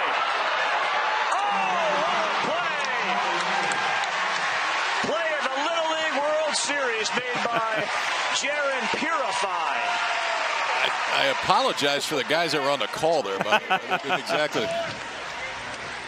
No. Every time I hear you guys' voice on like MLB or like ESPN in general, I just already know, like, that's the nostalgia you guys give me. Like, you guys' voice is like ingrained in my head. Every time I hear you guys, I already know who it is, but yeah. We should have started it by saying, Jaron Purify. Yeah, no sure. way. And I would have known. I knew you guys were coming today, and I was, our guy told me, and I was excited. I hopefully get to meet you guys face to face. That'd be great. That'd be great. Hopefully it's when you're in the lineup. Yeah, for too. sure. I mean, we love talking to you, but I'd prefer to see you on the field. Yeah, me too. I prefer myself out there too. So how would you describe it? Because your coach kind of set up. How would you describe your baseball journey relative to some of the other guys on your team and different journeys? How would you describe your journey? Yeah, it's had its ups and it had its downs, you know. Like, I've done a lot of cool stuff this far in my career, you know, with Little League and travel ball and things like that. So I've always been around good teams, been a part of good teams, and I've just loved it. I mean, I don't think a lot of guys have gotten the experience that I've gotten, especially the type of exposure that I've gotten, especially during Little League World Series in 2018. So it's been kind of crazy, you know, but I've enjoyed every single moment of it. You know, I feel like I've belonged in every single one of those events and one of those moments. So hopefully I get to just continue that and just keep being the player that I am. All right. Harrison just strikes out Barengo, so now 2 down with a runner at second. Jaron, describe yourself as a player now, maybe as opposed to the player that you were when you showed up 3 years ago, your freshman year. Yeah, I've grown a lot. I feel like I've just grown because of the people around me. The things that I've been taught while I've been here is just like none other. I don't think I get that anywhere else on the collegiate level. I mean, I've just grown just around the program itself and just around the guys that have made me better every single day. Like when I got here my freshman year, I had a group of leaders that were really essential to like my physical and mental growth as a baseball player, and I just can't be more grateful for that. And just the coaches as well, just teaching me the game every single day. I just credit it all to them. Well, you speak so well, and I know the man standing right in front of you is looking at you to be a leader. Yeah, he is, you know. Good job, Harry. But yeah, you know, like he's like my dad on the field. So just like all the other coaches, Coach Six and Coach Mays and Coach Pye, all these guys help me out. Well, you're the man. Player. Get well as quick as you can. Yeah, it's been great to catch up with you, buddy. Yeah, thank you. Nice to talk to you guys. You too. Jaron Purify joining us in a 3-2 game where Coastal now leads Clemson. Boy, I mean, from a little leaguer to that man, right, KP? The way he handled. How impressive is that? And handles himself. Yeah, no doubt about it. We are midway through the 4th inning, and Purify and his Clemson Tiger teammates have made this an annual tradition now for every game. I think Eric Bakich told us he took this from the Savannah Bananas. Where they will go into the stands and shake the hands of retired and ex-military personnel that are in the stands tonight. Every game. Every single Every game. home game. It's become one of the really cool traditions around college baseball. We'll let you listen to the music and watch. It's really special.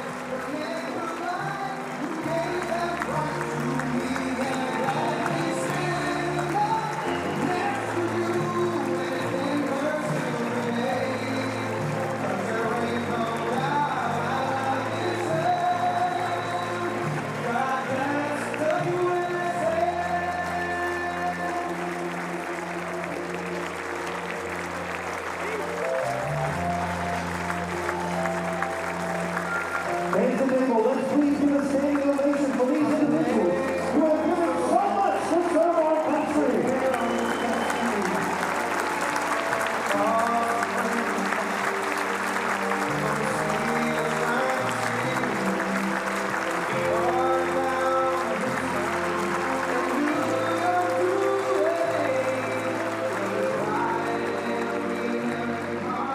Well, certainly given what's going on in this country and this world and the United States being at war, it takes on added significance and great awareness. Tribute to all the veterans from the Clemson Tigers every home game. At the bottom of the fourth inning. Means a lot. Carl Ravitch and Kyle Peterson in a 3-2 game. Bottom four, home team up, and they will send Jackson Moore, the 9-hole hitter, to the plate to lead off, and then Creighton and Savoy. 3-0 after the top of the first. They've gotten a run in the second. They got a run in the third. And much of that due to the ineffective pitching of Coastal with walks and hit batters. Both runs that have scored came as a result of walks. And Moore was walked in the second. This time he pulls one foul. This second time through the order, Clemson has just one hit, and it was a ball that Mijos is usually going to catch out in center field. Just got a bad break on it, didn't see it off the bat. Dean Mijos came in hitting .374. He led the team in hits, and he's 0 for 3 tonight, so they've done a good job keeping him off the bases. And again, when you don't have Mazan up there, it's a little different look right now for the Coastal offense. Pretty good spot to miss right there. You'd be looking for the left-on-left slider, and that fastball might have missed, but it didn't miss by much.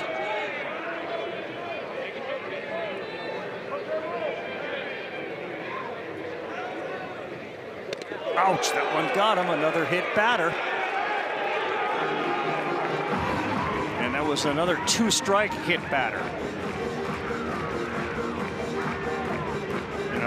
You said it, Kyle. That 2-1 pitch that just missed and led to that 2-2 count.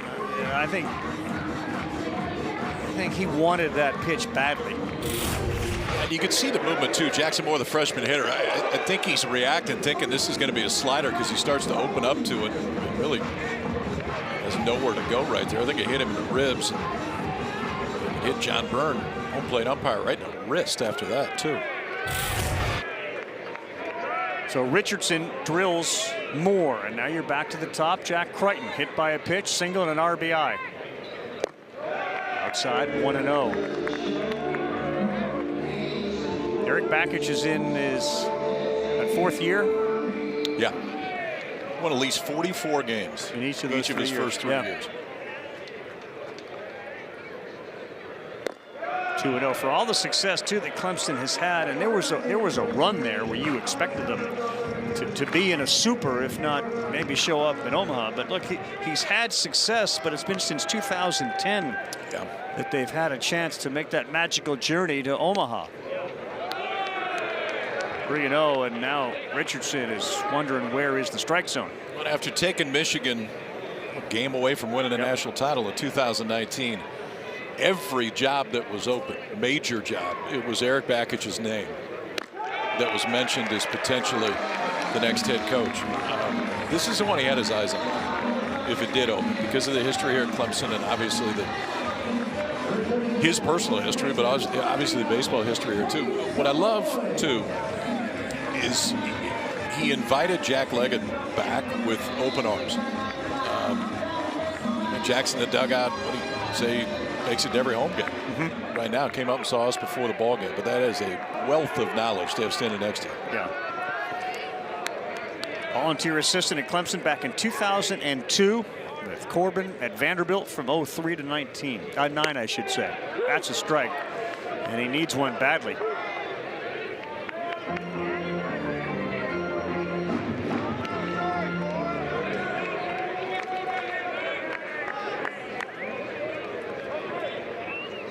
Nate Savoy, 0-1. 1 ball, 1 strike. Savoy walked and then flew out to left, and he didn't miss that fly out to left by much for having it leave the yard. 9 homers on the season. 2 ducks out there.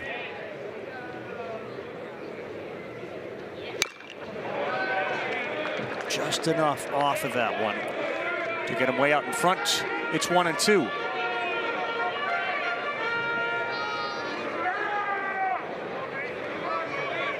Fractured finger, by the way. You saw Purify with that cast.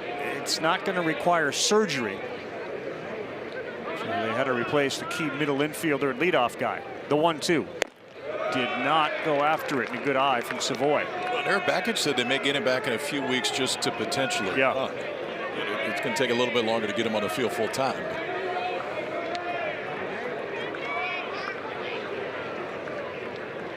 Two and 2 here in the 4th. Big batter in this game. 3-2, and that one is laced into left field on a line, and it's off the glove of the left fielder, Pato.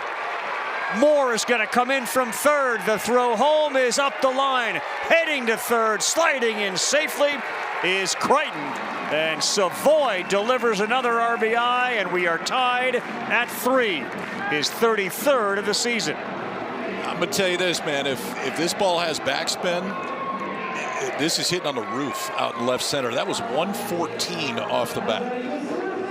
Just hammered out to left field, and that's the only reason that Pato had a chance to potentially make this play. He's there in time. It only took about 4 steps to get to it. Instead, off his glove, and then heads up base running all the way around for Clemson. That was one of those knuckleball line shots. And Savoy at first and third. Ground ball, and the only play with the shift on is to first base. Run comes in. It is 4-3 in favor of Clemson as McClatty delivers.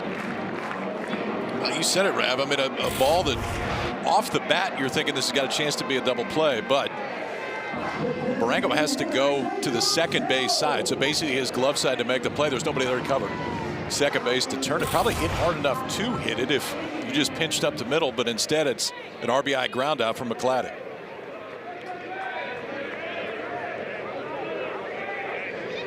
Jarrell looks at strike 1. The other part that will be not talked about much was Crichton hustling to third base on that play, because he's not scoring on that ground ball, but he scores because he got to third base.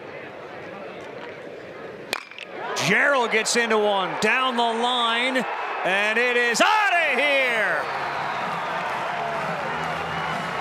The bats of the Tigers are roaring. Jarrell hits his 6th of the year, and Clemson has put up a crooked number to grab a big lead.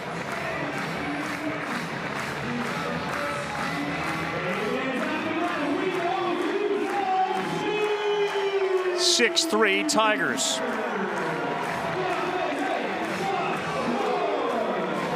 That looked like a slider right here from the left-hander, and it's just coming right back in towards that barrel. Jacob Jarrell leads this Clemson team in home runs. That one is 11th right there. Got plenty of it. 346 feet out to left field. That swing right there gives Clemson their first lead of the night.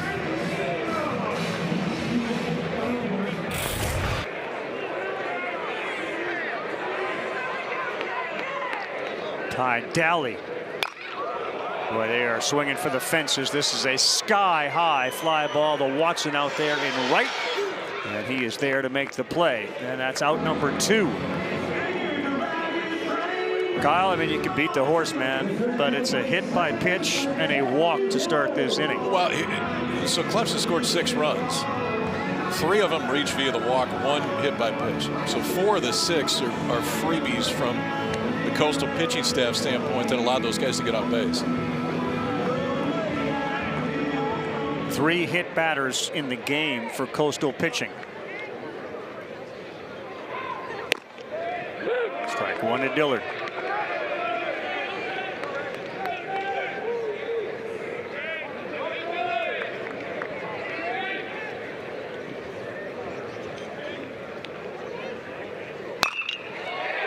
That ball is fair down the line and right as the umpire had to jump out of the way.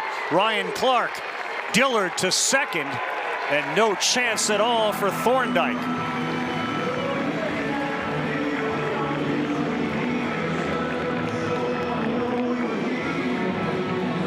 Third hit of the inning, second extra base hit. It's almost a defensive swing, but it was hit well down the right field line. Ball out away from him. Dillard waiting on it, drives it just fair down that right field line. 2-out double right there for Clemson, keeping this inning alive. Nobody warming in Kevin Schnall's Coastal dugout. Bullpen, I should say, with the 3rd pitcher of the night already in.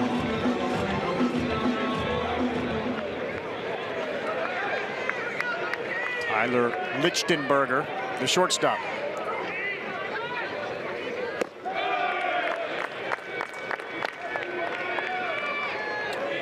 This is one, in talking to Eric Baggage today, that he thinks he's got a chance to get it going as the season goes on. A really good freshman year at App State, transfers in. Has not been great offensively yet, but they still like what they see from a potential standpoint. On a play.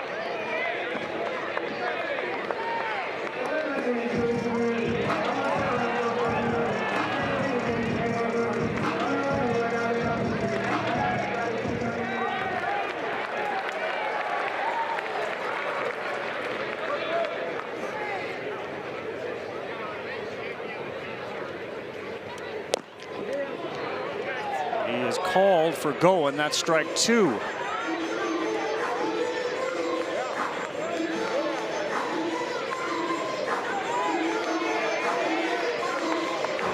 This is the type of situation where Backich, they went 1 for 41 with 2 strikes and 2 outs. Wants the team to work on, and it's a good swing there from Lichtenberger. And he was talking about their approach, and it was interesting. He said, you know, we're not striking out a whole lot, which is good, but we're not making great contact sometimes on balls that maybe we're a little bit too defensive from a swing standpoint too early in the count. Soft contact and ground balls. He said we've had a lot of both. The 1-2. Good battle going on right now between Richardson on the mound and Lichtenberger at the plate.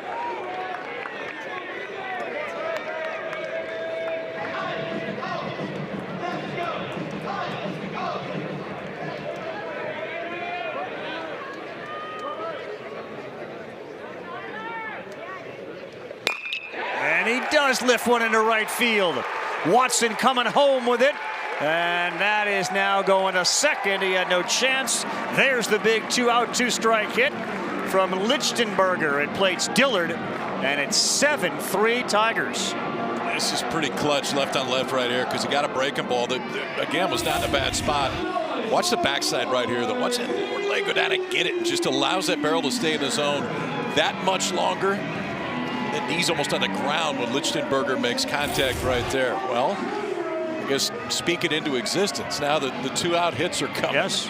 The more aggressive swings are coming, and in this case, Matt Williams is coming out to the mound again.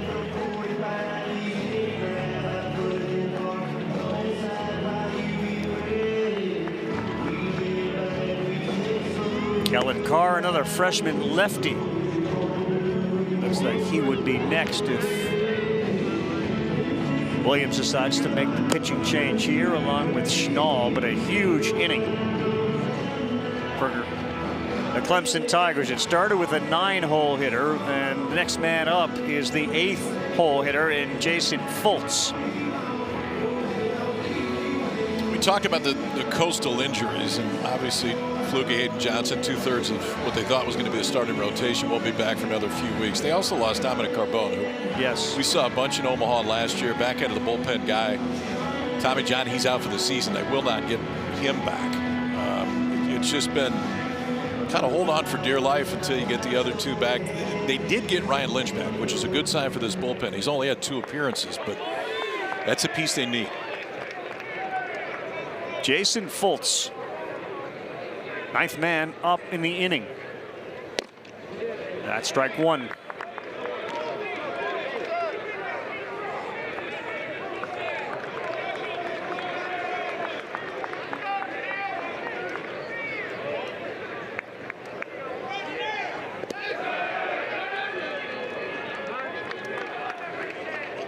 Look, there's never a good time for an injury, but both of the coaches were talking about sort of silver linings, if you would. In Purify's case, it didn't require surgery.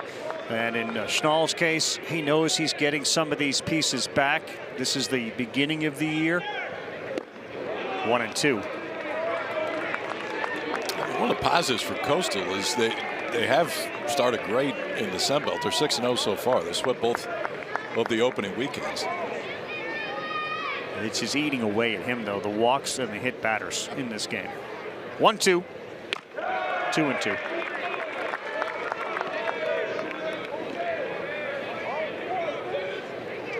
And to your point, there was a kind of a comfortable confidence about Bakich and his team, in spite of the fact that they're sitting there 1-5 in the conference and basically looking up at everybody else. I mean, his belief that we're going to be okay. This is a good team. Well, they pitched it really well this year. That's the one thing that Clemson has done very consistently. Maybe not quite as well against Notre Dame, but for the most part, they've pitched it really well. Fultz sky high, fairly deep to right field. Watson is back on the hill out there, and that's not an easy play. Yeah, there's a slight hill there that takes you right to the wall. Jacob Gerald doesn't worry about any hills. He hits it over the wall. A big blast. Team leader with 11. 7-3 Clemson.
KP, the carousel of pitchers here in a midweek game between Coastal and Clemson continues. Hayden Simerson answers the bell here, the junior out of Salisbury, North Carolina.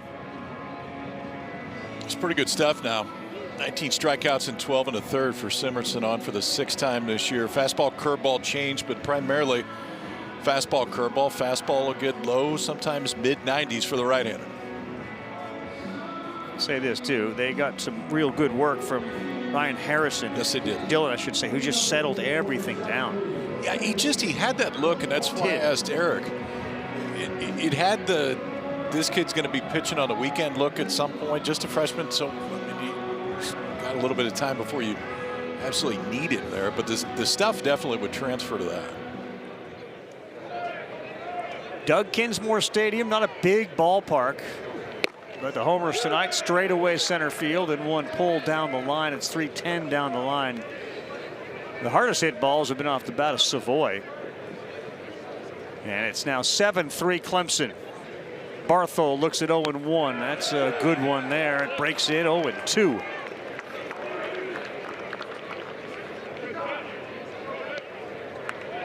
You see that slight upgrade. See the hill there leading into the wall. Strike three swinging as the kids from Coastal were out there earlier, and the plan from their coaching staff, I need you guys to get to the wall and then start running downhill versus running up. It really is. I mean, every team that comes in here to play for the first time, that's what you do with the outfielders right away, is go back, because it is unique as you get closer to the wall. Simerson just blew away Barthol, Walker, Mitchell, followed by Rex Watson. Yep, right over the top, 92.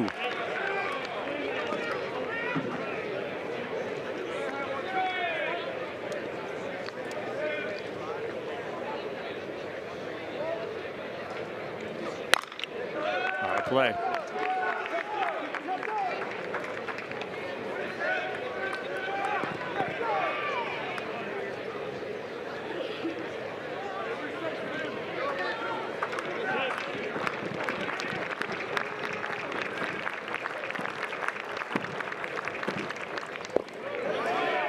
Splitty for you. See Simerson when he grips it every time, grips that split. 85 miles an hour too. He's throwing pretty hard.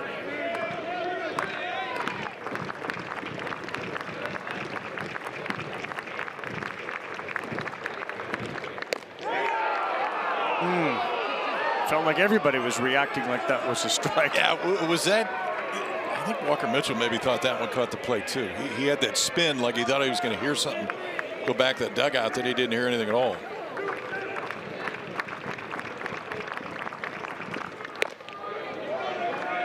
So as a pitcher, he starts with, and you saw a good look at it there, with a split finger, and then he's sort of rotating his fingers as he's moving his glove and getting into the delivery.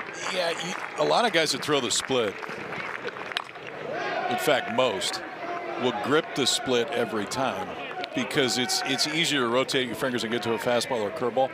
With a split, you got to dig. Yep. And so a hitter a lot of times will see you digging if you're changing in your glove, and it gives that split away. But if you grip it that way to start, it's much easier to rotate to something else. 3-2. On the ground, this is a slow roller. Fielded, fired low, can't be scooped there. As Fultz and Crichton couldn't get on the same page. Difficult play. And did you see Simerson before he threw that pitch take his glove and go like this to his, he rubbed his uniform? Was he calling his pitch? Yeah, he could have been changing pitch. He could have been changing location, or sometimes it's just a deke, honestly, to where you stay with it the entire time. An easy one right there for Fultz. They give Fultz an error, as you just said. I had written it down as a single, but they give him an error on a low throw. And now a dangerous hitter. Rex Watson's already blasted one over the wall, his 8th. A 3-run shot in the first. They haven't scored since. That's one of those, by the way. And you can see Watson at his power to center field. This was early. 2 guys on, got Coastal's offense going. And to this point, that's really been it. The 3-run shot to center field. Watson now has 4 home runs in his last 4 games. Yeah, the error on Fultz, it wouldn't shock me if that's a base hit tomorrow. You're fielding 961 at home, and you want that fielding percentage to go up, because it was going to be bang bang at first base anyway. We are at Clemson, right? Yes.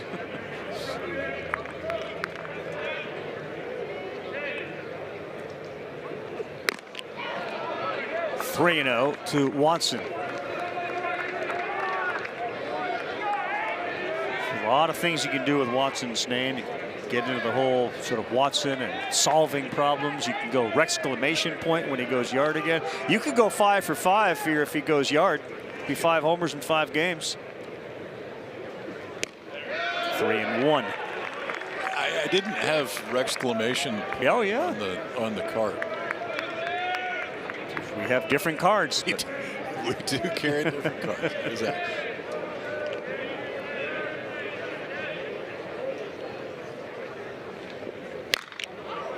Play. You can just sort of see and sense the power that he's got in that bat. Sophomore, 5'10", stocky, 195.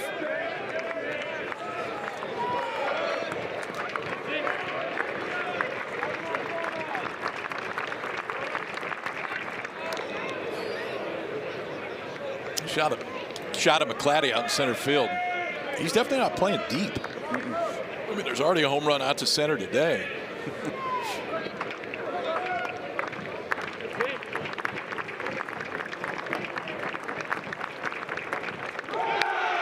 Runner was going as he fouled it straight back.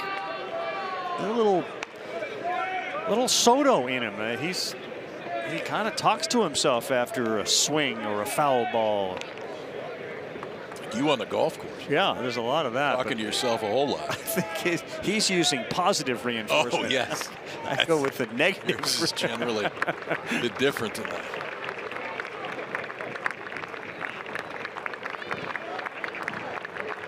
Simerson deals 3-2. That got him, and yes, he will go to first base. So a hit batter after getting a good battle.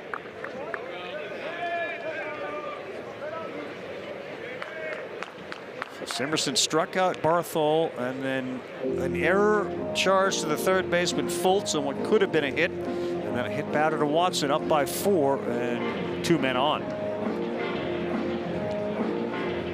KP, our next women's lacrosse matchup right here on the ACC Network and the app is Thursday. Number 2 Stanford takes on number 15 Boston College in Chestnut Hill. Our coverage will start at 5 Eastern, 2 Pacific time. Could be a chilly one up there, Chestnut Hill, this time of year. Those West Coast lacrosse legends at Stanford making the trek all the way across the country.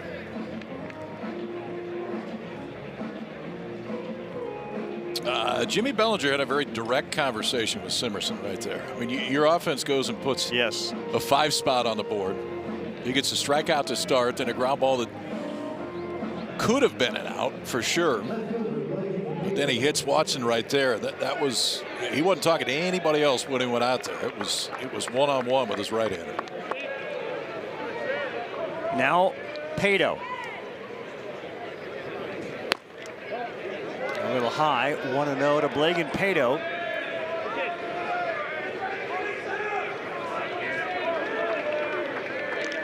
First year last year in Conway, 56 games, 30 starts, 31 hits, and half of them were extra base hits on the corner, 1-1.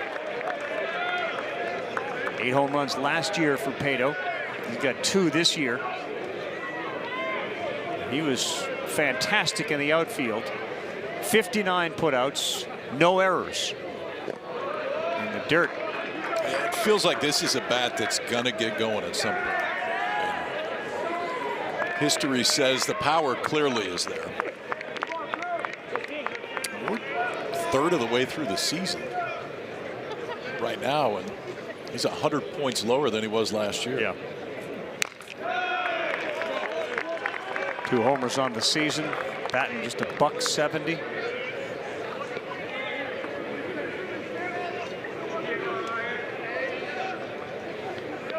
He's got 2 men out there, Walker Mitchell and Rex Watson.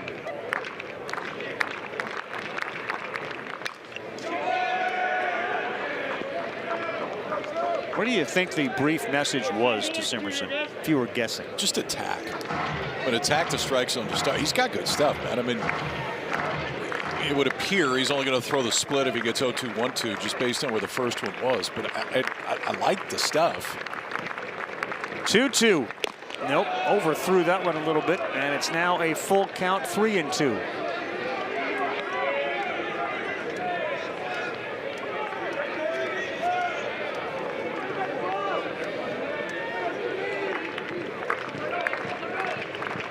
Important pitch of this game. We're in the 5th, 7-3, and it got him late on a breaking pitch at 83, and Pato's struggles continue.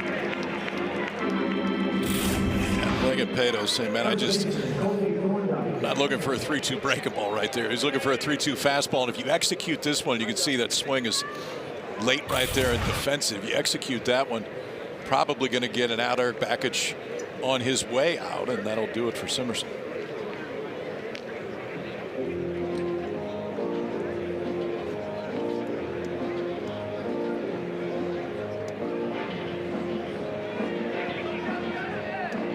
So Bakich has taken the baseball. A new pitcher coming in for Clemson. He's inheriting a 2-out, 2 runners on, and a 7-3 game. Thorndike coming up when we come back.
Baseball players, especially rookies who are fortunate enough maybe to get to the playoffs, if not a World Series, you begin to kind of expect that.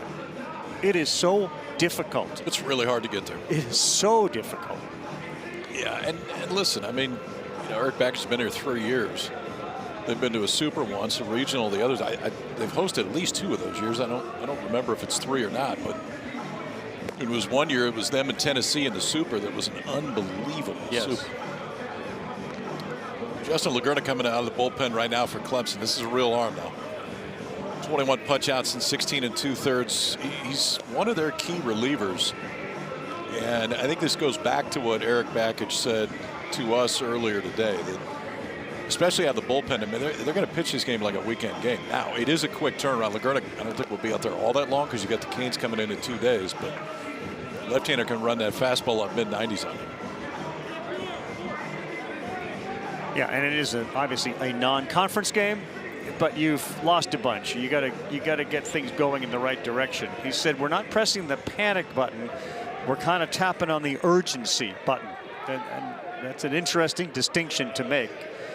And as you see on the network Thursday at 7 Eastern time, it will be the Canes here. So Lagerna in to get Thorndike left on left, 2 on. Slow roller to first. Crichton wins the race to the bag. Well, is that it? Like one pitch, done for the night? I think we may see him again. Midway through, 7-3, Clemson.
Kellen Carr is a freshman out of Lincolnton, North Carolina.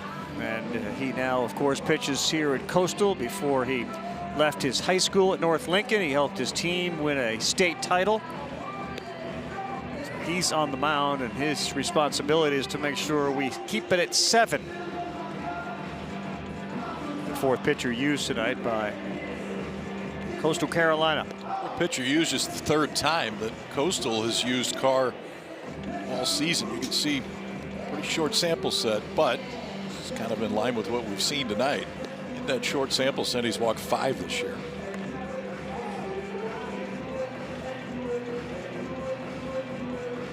A little different feel right now to Coastal here as we are nearing the midway point of the season for these guys. And they don't hit the ball over the wall like they did last year, and obviously without Fluky and others, they're not pitching nearly as effectively, and that's going to change. But the walks and hit batters tonight, will cause. That's usually how headaches. they beat you. Right. I mean, that's usually their recipe offensively, but not what you want to see on the mound. Bottom 5, Jackson Moore leads things off, and his little blooper is fielded at shortstop by Barengo. 1 pitch, 1 out. He was swinging a wood bat. His body would be vibrating.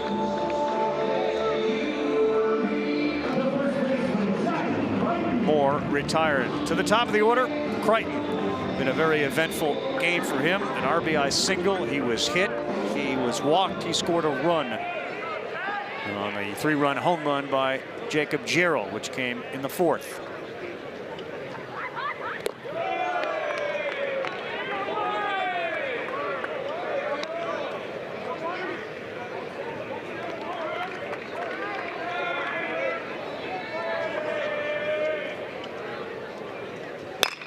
On the ground, up the middle, and that's going to be another hit. Crichton's got 2 tonight.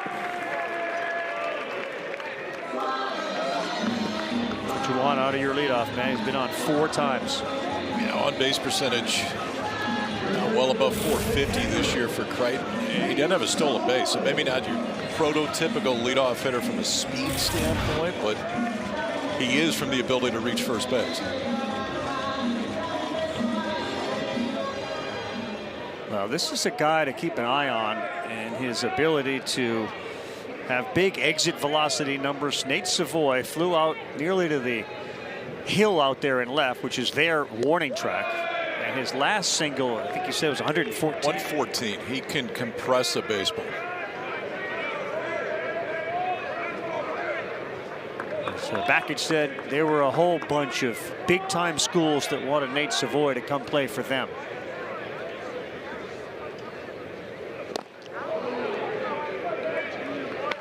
What's interesting is there wasn't coming out of high school. I think Eric said today he had 2 Division I offers. Yeah, his name went in the portal. He had every big name program around the country taking notice.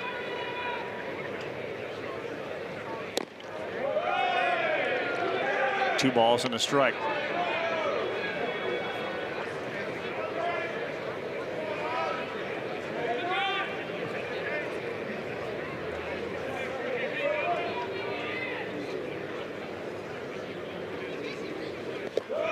Bounced in a quick jump, and easily into second goes Crichton. He read that beautifully.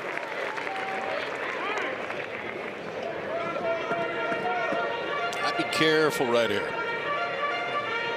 You got McClatty on deck from the left side. 3-1. You would think Savoy's sitting dead red looking for a fastball right here. Three and one. And fielded by the lanky pitcher who fires to first. There's not many who are going to make that play, but Kellen Carr used all of his 6+ foot frame. Old Andrew Miller type stuff out of North Carolina.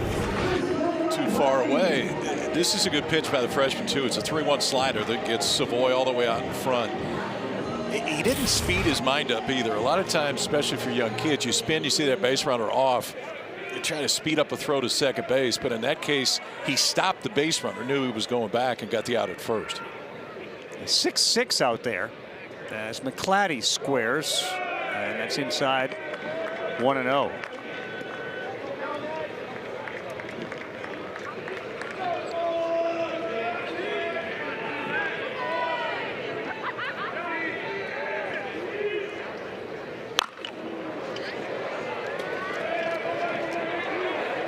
You know, you can't get in the dugout. You don't know exactly the discussions are taking place right now. It would surprise me if somebody didn't grab Savoy in a spot like that and go, okay, you got first base open with 1 out and a 3-1 count. Look, if you're going to sit anything, sit off speed, because there's a 90% chance they're going to throw you a breakable in that spot. It's just as he matures in this game, that's the stuff you'll start to recognize. That's a great point.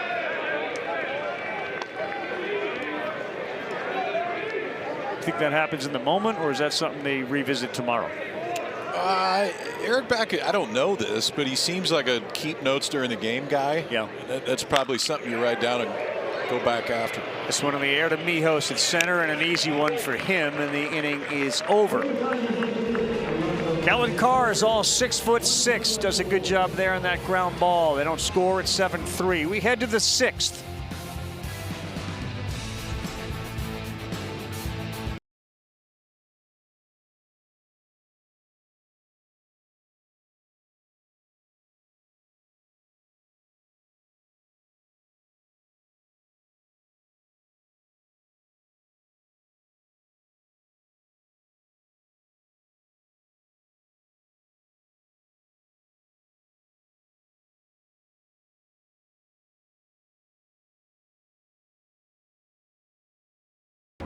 Hey, you. It'd be better if you were pitching tonight, but I mean, we're fine. Yeah, I'd enjoy it a little more too, but it's awesome seeing my team play out here. Yeah. You looked like you were letting it go. I went down there and watched you throw pregame. Yeah, getting after a little bit now. Just started throwing last week, so it's been nice to throw a baseball again, that's for sure. Yeah, I'm sure. We're in a break. We'll be with you in about a minute and a half, probably. All right, sounds good. All right.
No chance to keep up with little guys, so we try to take him out. I like that move.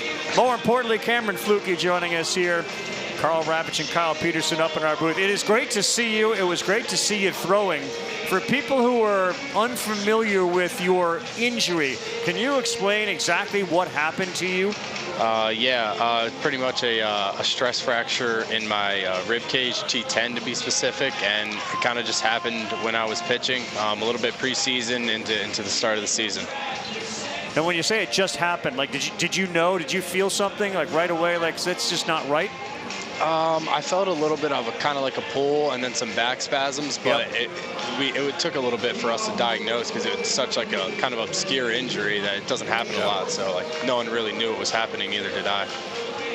Obviously, we saw a lot of you last year, and you were such a big part of Coastal's run to get all the way to the finals. I don't know how many times in your career, hopefully not many, that you've had to sit and watch for a period of time. But it's not fun. It's not comfortable. What's it been like for you? Yeah, I mean, it's definitely not fun. I mean, I love throwing the ball, and I haven't been able to throw a ball for 4 weeks. Like you said, I started throwing today, so it's been nice to throw. But it's been good to see and talk to these younger guys, freshmen, have them get opportunities that they may have not have gotten. Just talk to their mindset about it, and especially towards the end of the year when a lot of our guys return healthy, these freshmen are going to be able to have already gone through a lot. So that'll be nice to see at the end of the year that they've already been through the ringer a little bit. So how do you, because you hear from baseball players really at any level, a lot of times major leaguers, when you're forced out of injury to sit and watch, there are things that you pick up that you may not otherwise pick up. Is that happening? And if so, what are those? Yeah, just a little bit. It's just, I don't know, it's hard to sit and watch sometimes because you just want to be out there so bad. Right. But you kind of just notice like the importance of a starter. Like if a starter goes in the game and he's not on his game, then I think it's a little bit harder for the bullpen to come in and kind of calm it down. I think baseball's contagious and pitching's contagious as well. So it's almost like interesting to see, like when a starter's dominant, it almost looks like the bullpen's just as dominant when they come in. I would assume that they wish that your stuff was contagious for the balance of that pitching staff as well. We just showed the preseason rankings as far as starting pitchers. D1 Baseball had you #1. Obviously, the draft is here in a few months. Yep. Things that, you know, if you play this game and you know that the draft is coming, it's still hard to keep out of your mind. I know you've been out there, but how have you handled, I would say, the draft discussion and thoughts up to this point? Yeah, I think I just told everyone around me kind of like, I don't really want to talk about it, man. Like, I'm here to play baseball. You should have told me. I wouldn't ask you. Nah, it's all good. I mean, the questions come up. Like, it's inevitable, and everybody's talking about the draft. But really, I just want to be out there and play baseball again, to be honest. Being injured isn't fun. It's kind of my first time I've ever really missed time. And it's definitely just as not fun as anybody's ever said. Yeah. So I've kind of just closed out the draft, and I just want to get back on the field. Cameron Fluke joining us, 2-2, that's strike 3. In this world of portaling and NIL money, as successful as you were last year and the stage you were on, what led you back to Coastal Carolina? Because I would imagine that there were other opportunities. Yeah, I think they gave me a ton of opportunity freshman year. They trusted me last year, and I mean, Williams is awesome, Schnall is awesome, our lifting coach is awesome, and they pushed me here, and I didn't think there was any reason for me to even think about leaving. Like, right.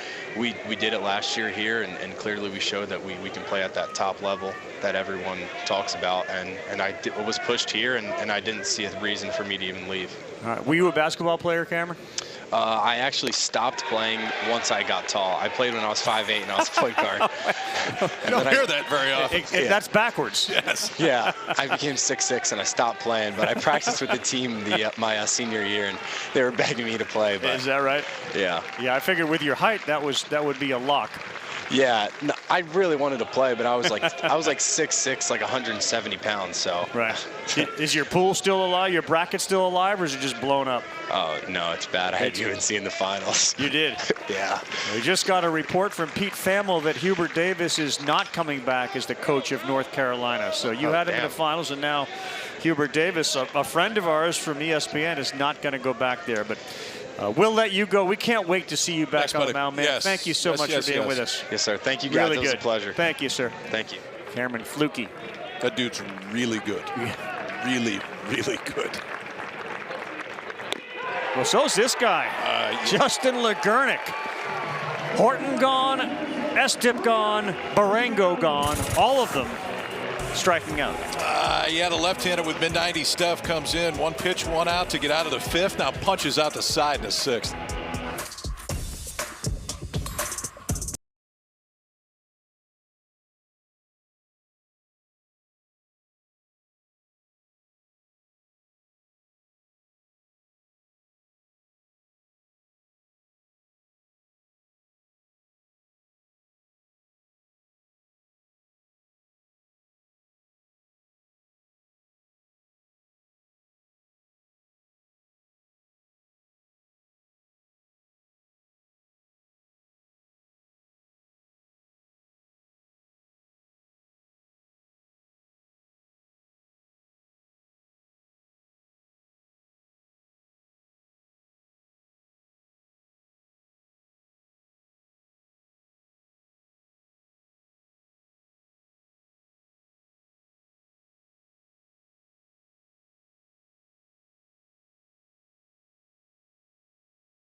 Well, it's that time. I mean, it's either Gerald or Savoy time, and it's now Gerald time. He is up after blasting another homer. And if you look in the right-hand column, it's just those two dudes, no one else. You hit two, I'll hit two. You hit two, I'll hit two. Gerald's got to hit another one to keep that. Yep, keep this whole thing going. The way this works. He is up against Kellen Carr, the 6'6" lefty. As we start the bottom of the 6th inning, Clemson 7-3 leading. Coming off of a series sweep at the hands of Notre Dame. And you kept reminding Eric Bakich, that's a pretty good team. Pretty good, man. Yeah, Jack Riddell on Friday night is dealt the entire year. Hard on the ground, fielded, and a nice throw over to first. And Jarrell retired as Marengo makes the routine play. One down. ACC, Georgia Tech, Florida State. Florida State's sort of trending up. Georgia Tech's been up. Continues to. The state of Georgia, man, between the Dogs and the Yellow Jackets, put those two in the same field, you'd have some fireworks. That ball is laced to right field. Stand and watch. Ty Daly's entered the home run chat room. Only the second of the season for Daly. And that was a no doubt about it blast. Woo. That was an efficient route out in right field by Rex Watson. Very smart. As a home run hitter, he knows I don't need to move. That was a 2 steps, and I don't think there's any reason to go any further on this. Second home run of the year for Daly, but yeah, that is a no doubter. On the roof out in right center field, rattling around in the cages. 405 feet to that roof if you're scoring at home. And then we go a little small ball.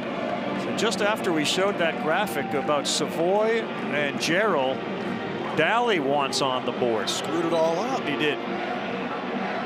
But he gave Gerald a chance, and it didn't deliver. That's right. 60th for Ty Daly, the active leader in Division I.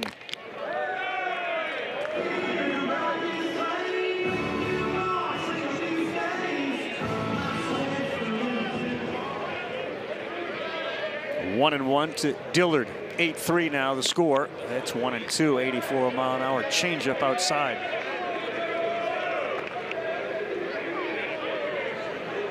Some good midweek action across the country. What do you got? Oregon State 12-4 over USC. Right back to Carr, who bends that 6'6" frame, and then he realizes, okay, Dillard is flying. I better fire this ball. We'll talk a little more about USC and the West Coast schools, which are very, very good. But first, a reminder, baseball this week. 3-game set between Miami and the Tigers. And Thursday and Friday night right here on ACC Network. Series finale Saturday afternoon on ACC Network Extra. Like everything else, all games also available on the ESPN app. Thursday, Friday, and Saturday. Ouch, right in the back. Boy, Carr just floated one up there, and there was no way for Lichtenberger to get out of the way. Talk a little West Coast baseball, KP. Yeah, I mean, it's been a while since we've talked about the Trojans. But this just their second loss of the year. Oregon State went in there and beat them. You go USC, UCLA's #1 team in the country. Yep. Oregon State's Oregon State. And Oregon. Oregon is really offensive this year. 3 of those Big Ten teams, obviously. Which still a little bit strange to say. Doesn't go down so smoothly. SC, UCLA, Oregon.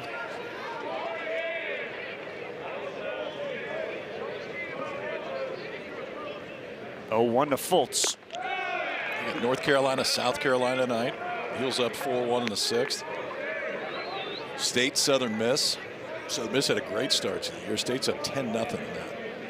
Did you see this weekend attendance numbers at Mississippi State? I did. I know you were telling me that they were over 10,000. This one is towards the line and right. Watson is giving it a long chase, And that ball is fair. He overran it. Fultz to third, in to score. Lichtenberger, 9-3, Clemson. A nightmare for Watson in right, who was way off the line, and that ball was up for a while. It was up for a while, and you get a little Hill effect right at the end, too. Right at the last minute. That is not an easy route for Watson to have to go that far. Then that's where he ends up right at the last minute. It's just when that hill starts to take shape. Overruns it. That ball fair by about a foot down the right field line. It'd be an RBI triple for Fultz. Another each instance, KP, where a hit batter or a walk comes in to score. Yeah, and in this case, with 2 outs.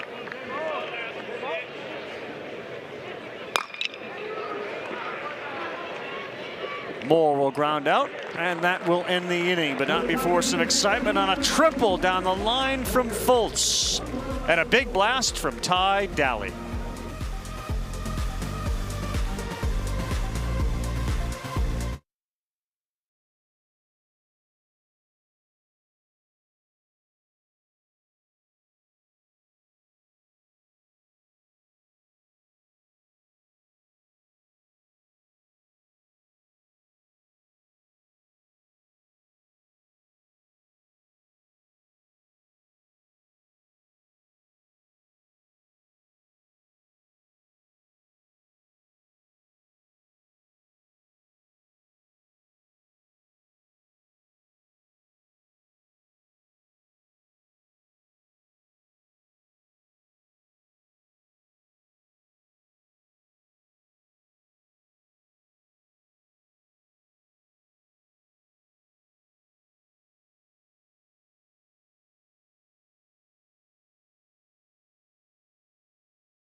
Back to spinning bat sitch. We're picking up the pylon and touchdown. Nice slide too. Look out! Now we got issues now. That is one of the stars of the basketball team here at Clemson, Nick Davidson. Season's over. It's now safe to go spin. Yep. Go do the mascot race. You're good now. Samuel, left-hander on, big 6'7" left-hander. Hasn't been out there a whole lot this year, but when he has, it's been really good. 11 strikeouts, no walks in the 8 innings, giving up just 6. Fastball, slider, changeup for the lefty. Fastball, upper 80s to right around 90 miles an hour. So we had Carr at 6'6". Samuel stands out there at 6'7", 245. What happened to baseball players that they're all basketball players? 6'7", 245. Yes, he could do what that guy does. Probably not as well, but he could do what he does. One of the great answers I ever heard was from Cam Flukie, who said, "I grew and I stopped playing." So then I stopped playing basketball. I went from 5'8" to 6'6". Shut it down. All right, so Samuel will get Mijos. Hasn't been a good night for Dean Mijos at the plate. 0 for 3, and the average down 12 points. Still early enough in the season where a little 0 for 3 spot can hurt you.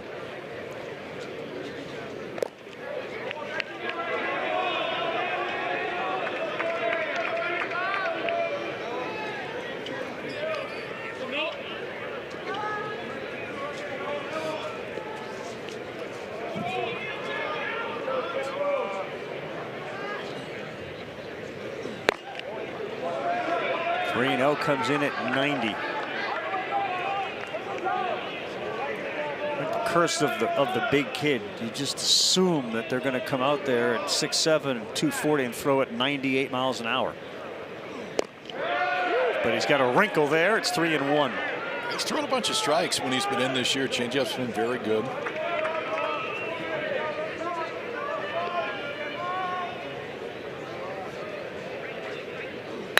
Yeah, Mijos gets his first hit as he laces one into right field. Indeed, Mijos and his speed are aboard. Aware of his speed, he takes a wide turn. They throw it behind him, and he's back at first.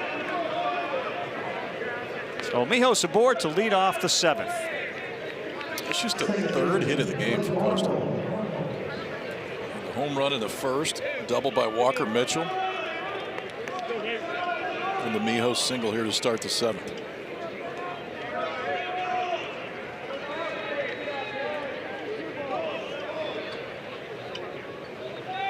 Barthol, a walk, 2 strikeouts. 0-1.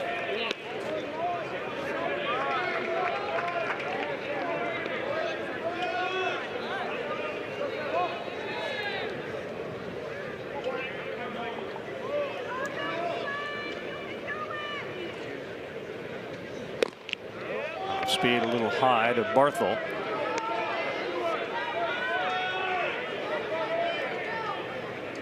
Happy zone is, like most lefties, in, then down a little bit.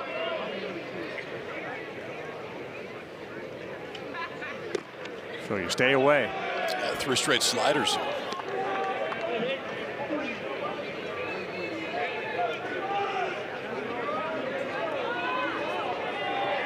A small sample size. Pitches up. He's batting .571. Down the middle and in .857. And away, it's zeros. It's .083. It's .286. Down and away. Not a lot of great hitters on that pitch down and away. No, there's not. Stay there. You're usually going to be all right. Vlad Guerrero. 3-1. All right, ball 4. So Coastal's got a couple of men on here to lead off the 7th.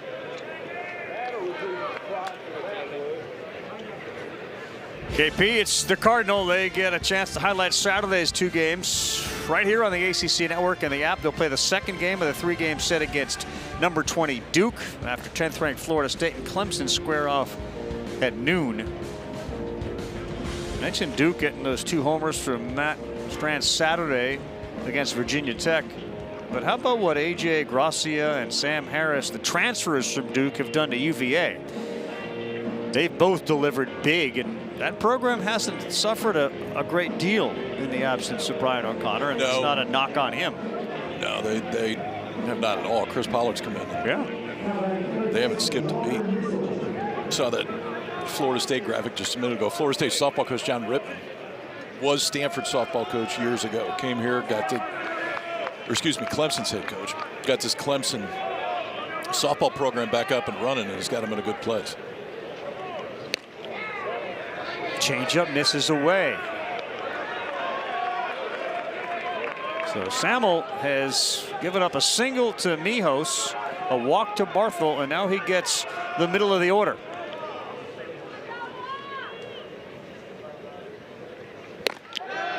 In there for a strike.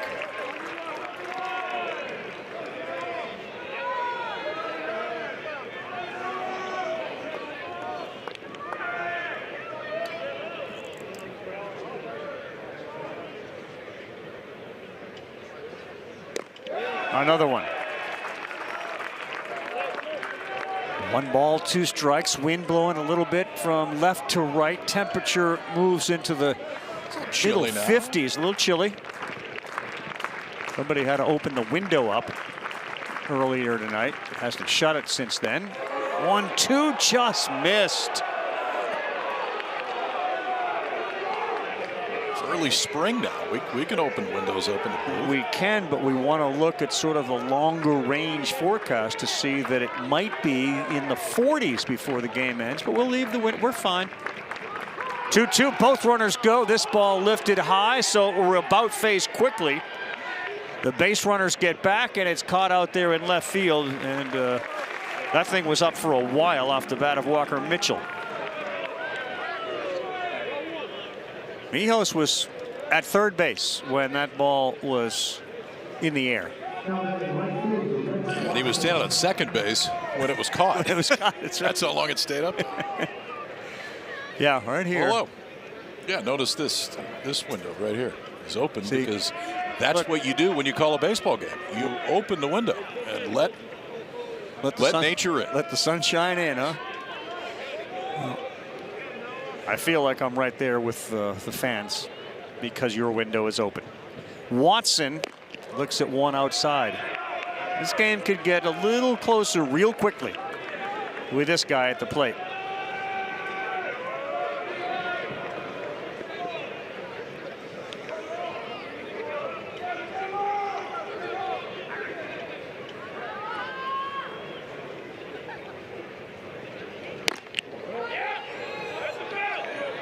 That's the I'll move out of the way, but if it hits me, I'm going to go, and it's not going to hurt me. Yeah, you're spinning, but not necessarily spinning out of the way. You can make the argument that you're not turning into it. 4 of his homers have gone the other way. He's yanked 2 down the line on a 2-0. In there, 2-1.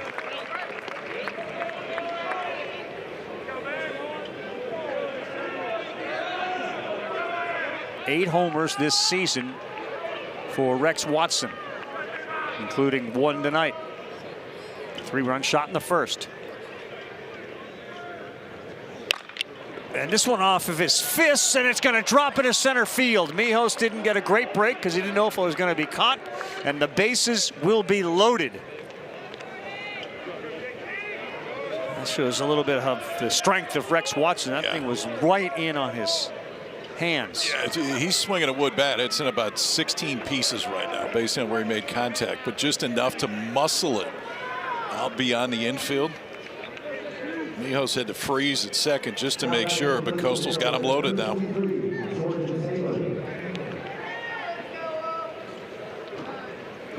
So Pato, who has struggled with 2 strikeouts tonight and a 170 batting average, is going to be pinch hit for. And now the wheels are turning. This package is coming out.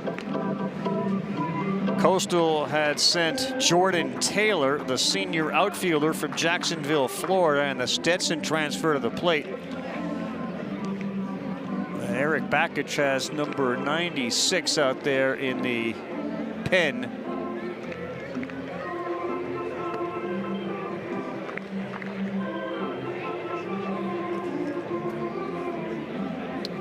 Now the motion down.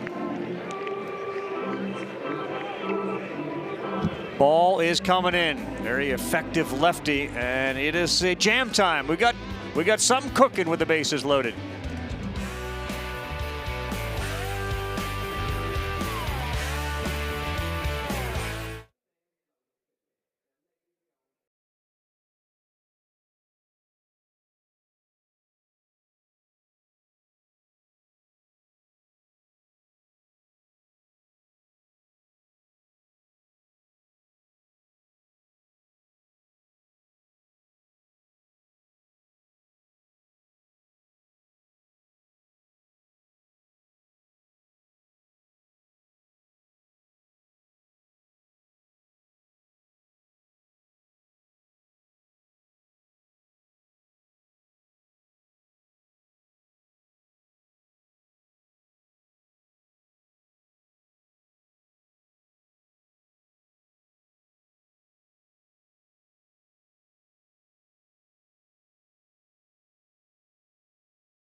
Fastball, curveball, cutter, change, and sinker to the dish. And he will get a pinch hitter with the bases loaded in a 9-3 game. Bell on for the 7th time this year, but 4 of those have been starts. So just 3rd time he's come out of the bullpen this year. 15 hits in 12 1/3. Has walked 5.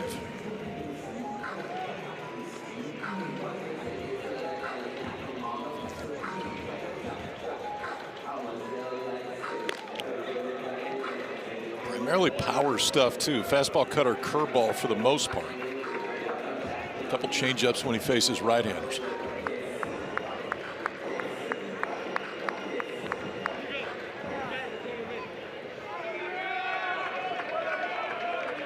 Jordan Taylor hitting 184 on the season, 4 extra base hits, 8 RBIs. You see the runners as they're loaded for Taylor.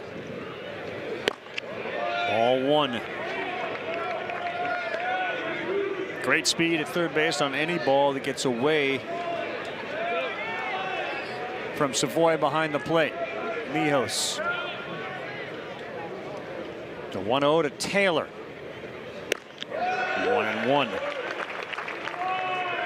It's pretty good trust in the breaking ball right there. You got the bases loaded just coming in at a 1-0 count, and he drops the breaking ball in there to even the count up.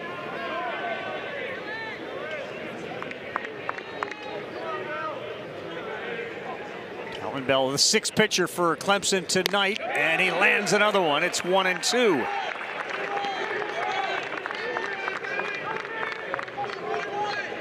Who's the tougher spot? Pinch hitter with the bases loaded, pitcher with the bases loaded? Pitcher? Hitter when you're in a 1-2. Yeah, now, right.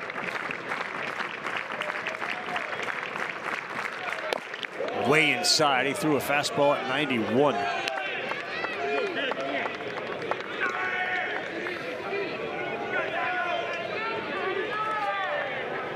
Well, what a spot for both. In a 9-3 game that feels a lot closer than that with the bases loaded. Bell to Taylor. Ground ball third base. Mijos will touch home. There's no play. An infield single. And it was fielded out there by Fultz. I don't think it was going to go foul.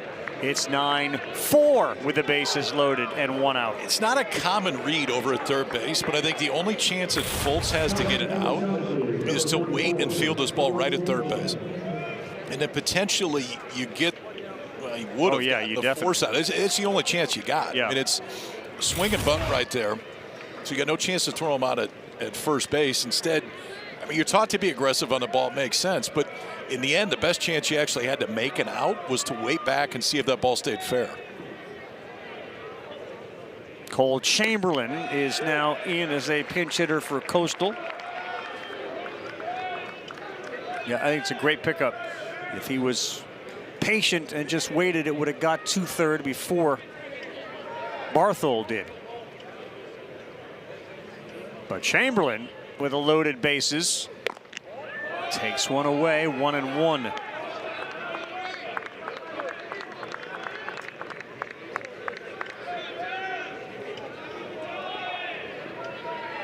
Just a 158 average. He's only got 19 at bats. He's got 3 hits. Boy, that just missed.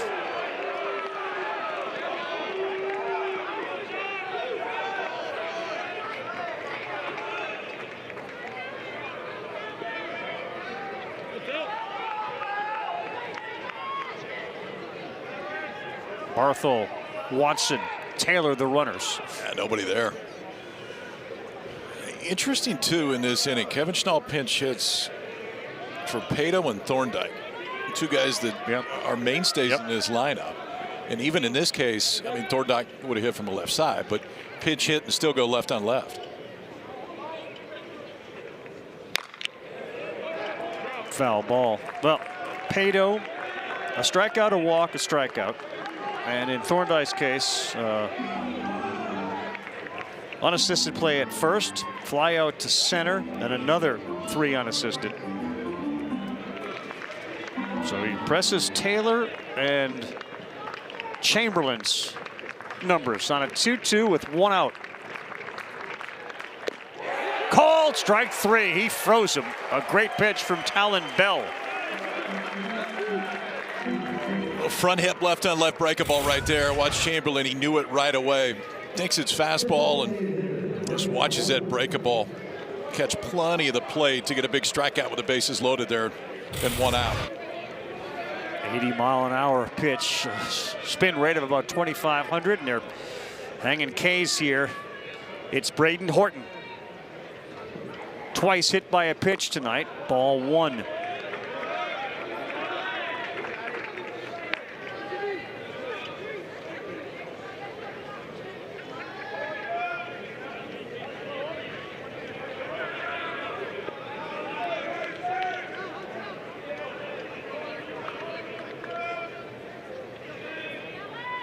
They will look, but not throw. You see Lichtenberger out there like, throw it, I'm here. I was here this time. I had him.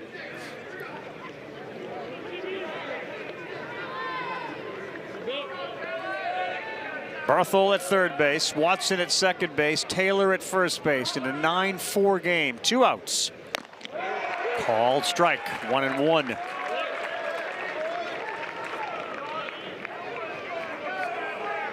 A game like this is where you do miss a presence of Trace Mazin for this team. Again, out with a broken hand for 4 to 6 weeks. Yeah, it's a wild one there. 1-2.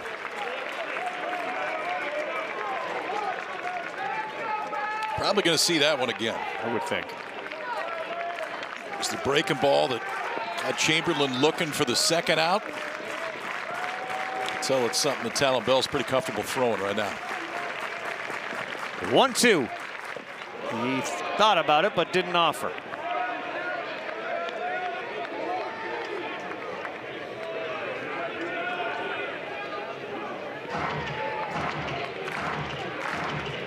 Horton's next homer will be his first of the season. He's got just 3 hits. And good patience to make it a full count. Well, now they're moving. Now they're moving. I mean, you get something down the lines in the outfield or something in the gap. Coastal clears these bases, and we got a brand new ball game. Bell needs to throw a strike.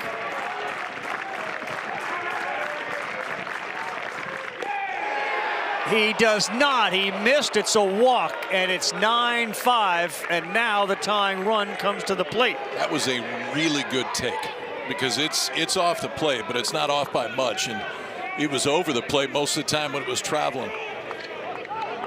3-2 breaking ball, bases loaded, big time take right there to force in a run. Yep, it's off. Bryce Estep does have power. He has 3 homers this season. And one here will be a granny and tie it. Fastball to start him at 87. Strike 1.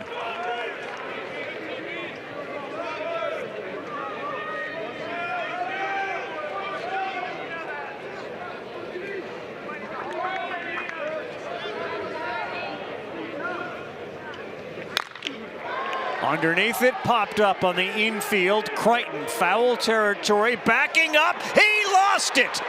1 run is going to come in. 2 are going to come in. He and the umpire Ryan Clark were near each other.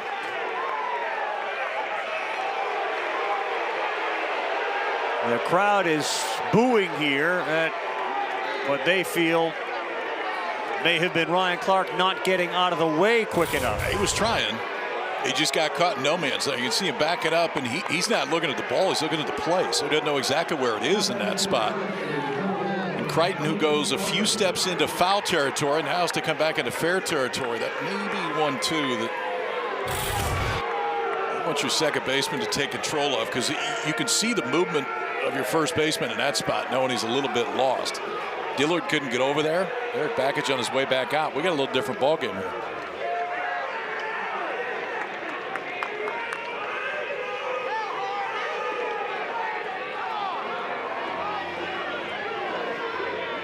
Well, Bell would have gotten that out.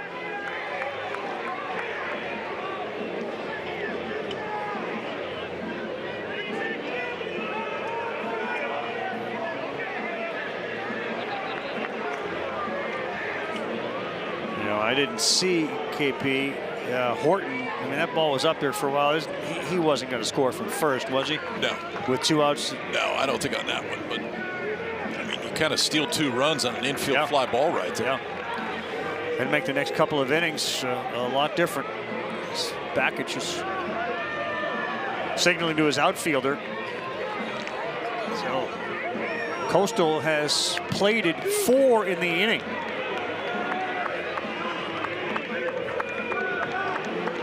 You talk about a guy who's got a great eye. Cruz Harlan. Kyle, we talked about him, you and I, before this game. His on-base percentage relative to his hits is crazy. Kid's 0 for 8 this year. Doesn't have a hit. 0 for 8. But he's walked 10 times and his on-base percentage is above 500. Think about that.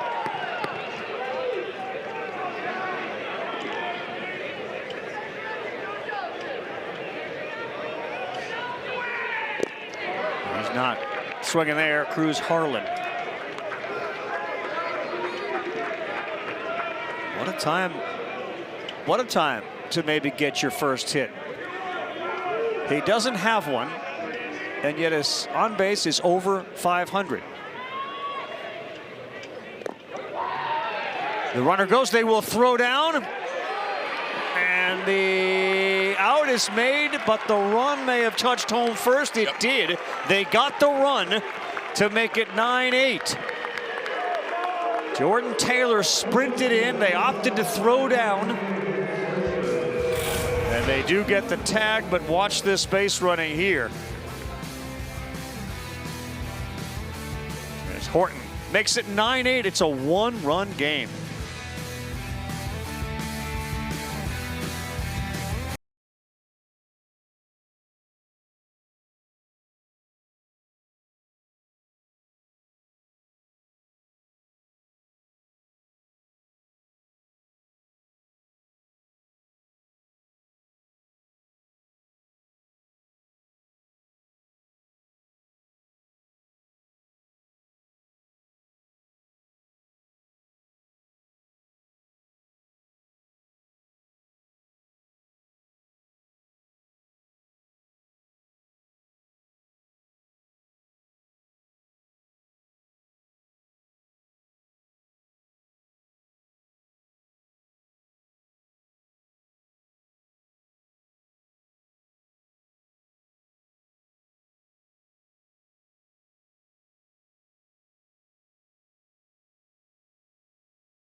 All the crooked numbers. 3 to start for Coastal. A 5-run bottom of the 4th for Clemson. 4 more for Coastal here in the 7th. We go bottom 7 and a brand new ball game. 9-8 as those 4 runs came in. The bullpens are taxed. They're going to their most effective bullpen arm is Coastal Carolina. Yeah, if this game was still 9-3, the Horns probably not in the ballgame. But in this case, you put a 5 spot up, make it a totally different game. And Darren Horn, who leads this Coastal staff with 3 saves, obviously not a save situation, but one that you got to try to keep it right here to have a chance. Jack Crichton will lead things off. And that first pitch is a good one, 87. Ball dove right below the bat of Crichton, who has reached base all 4 times tonight.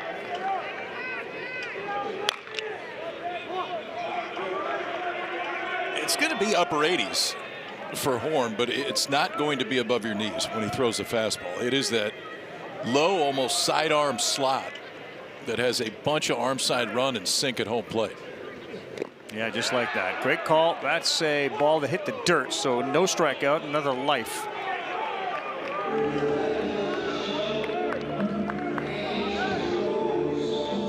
Horn has really been the most important guy out of the pen for them this season, given some of the injuries.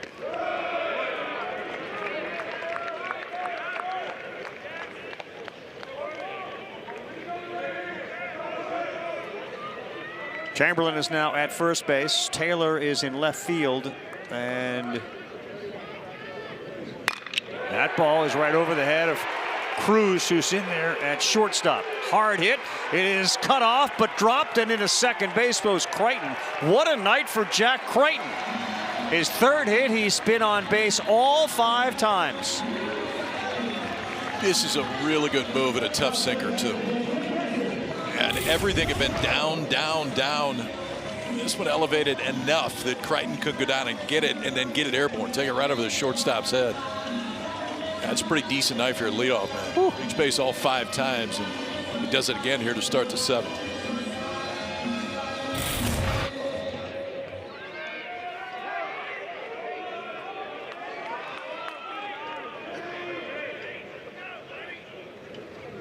Savoy. That ball just had enough break on it to stay off the big part of his bat. Batting .400 on the season. He grounded back out to Kalen Carr's last time up, the tall lefty. He makes noise when he makes contact.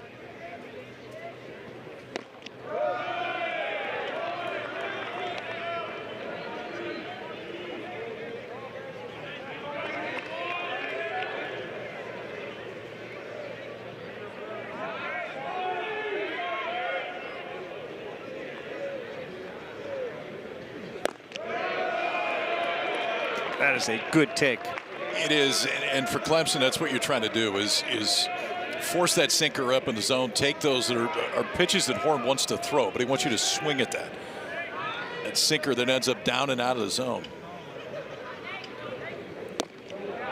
Gets the call right above the knees to even it up at 2-2.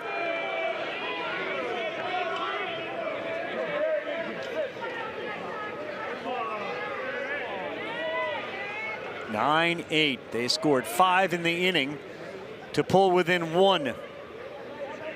The 2-2. Got him. Filthy at 87. It just shows you that it doesn't take extreme velocity to have extreme success. This thing is great location. I mean, the only thing you're going to do with it if he gets to it is hook it foul. You could see that gyro spin on it too. The sinker that's coming in that's gyro, and that's going to get even more sink when it gets to home plate. That was a really good shot in slow motion to see why that ball has so much sink when it gets to the plate. Horn now gets McClatty. Yeah, way out in front.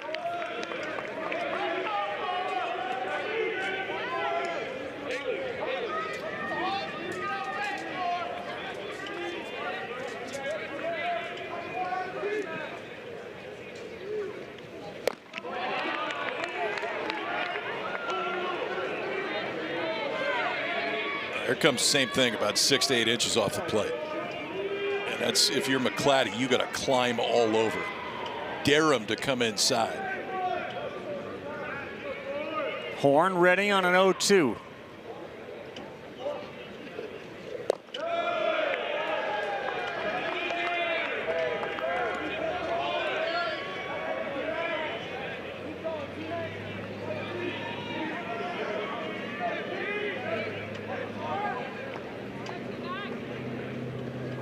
No, that one was way, way short.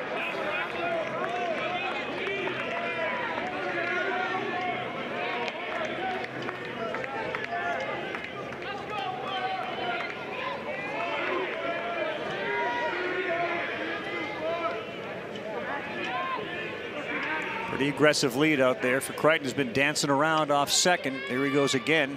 And Horn fires. And he got him. See the frustration from McClatty. You know it's coming, and you still can't square it up. Yeah, it looks like a strike for so long. And And it almost acts like a changeup, a really good changeup that goes away, but it's just a look at that spin. I mean, that is, as you know, the high-speed cameras have come in, and we understand more about what makes pitches do things. Guys are trying to do that, where you see no seams on top, and it just shoves the baseball down. Jarrell looks at a slider away.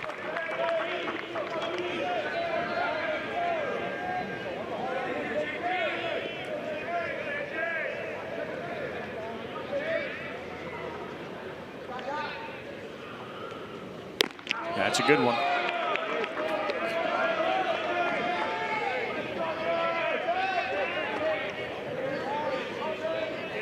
He came into the game with 31 strikeouts in 22 2/3. He's added 2 more strikeouts tonight. And the 1-1 to Jarrell.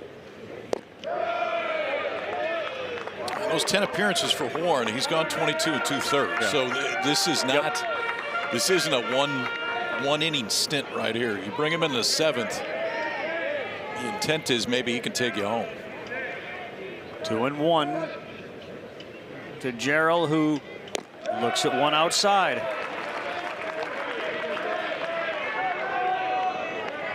Well, the rising fastball, the hitters will tell you, I try to swing a hair above it. With a guy that throws this, do you try to swing a hair below it? Yeah, you got it, and you got to try to shove it up in the zone. 3-1, power hitter already with a homer. Good take. It's a walk. Probably not the worst thing for Horn to send Jarrell there, although now he gets Daly, who also homered tonight.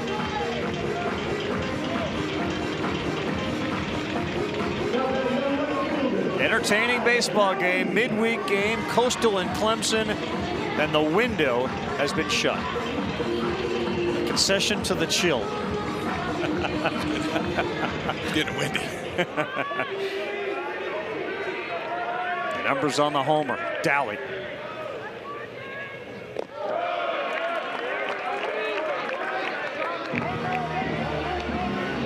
Yep. You can knock on it now. That breeze is gone. Daly hit one through the breeze. He would have hit one through a hurricane. 1-1. I think I don't. You may have his splits. I don't have them in front of me right now. Horn splits could be reverse splits just because it's so tough for a left-hander to stay off of that pitch, and that's exactly where he wants to throw it.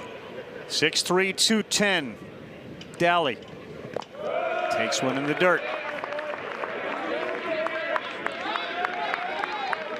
Look at Horn. I mean, what a potential game-changing moment if he can get out of this, send Coastal back up, having just scored 5 and no runs from Clemson.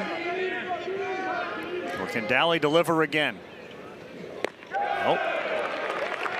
Very patient. I mean, you almost feel the messaging from the bench and the coaches to the hitters. If it's at your knees, lay off. Starts there. If it's starting there, it is not going to end there. And if it's high, you let it fly. 3-1 from Horn.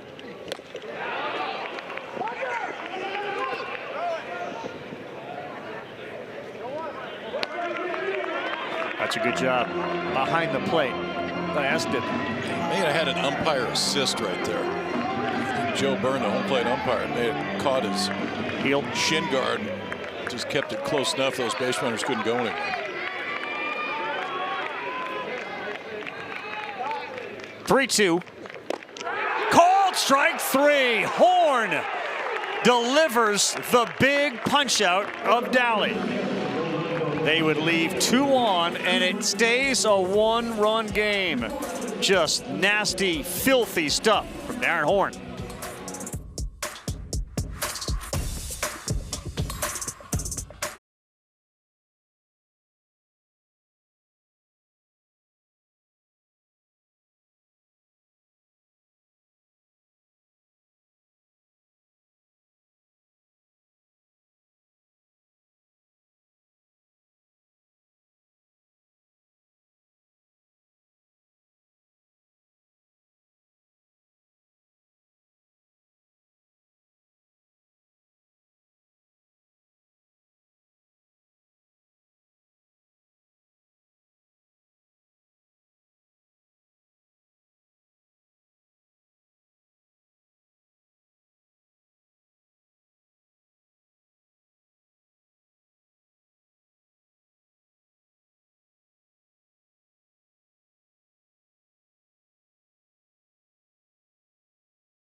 Back here with Kyle Peterson, Karl Ravech, Clemson 9, Coastal 8. We're in the 8th. And it would make some symmetrical sense to have the 8th pitcher, but it's the 7th pitcher tonight, and it's Danny Nelson from the great town of Hershey, Pennsylvania. Former home of one Karl Ravech. Yeah, where the streetlights are actually Hershey's Kisses. Makes sense. Well, Danny seen him. This dude's got real stuff, man. It's a mid to upper 90s fastball, swing and miss slider. You can see 17 strikeouts in 9 1/3. He does have 2 saves, but it's power right-handed stuff coming out of the Clemson bullpen. 6 feet 180.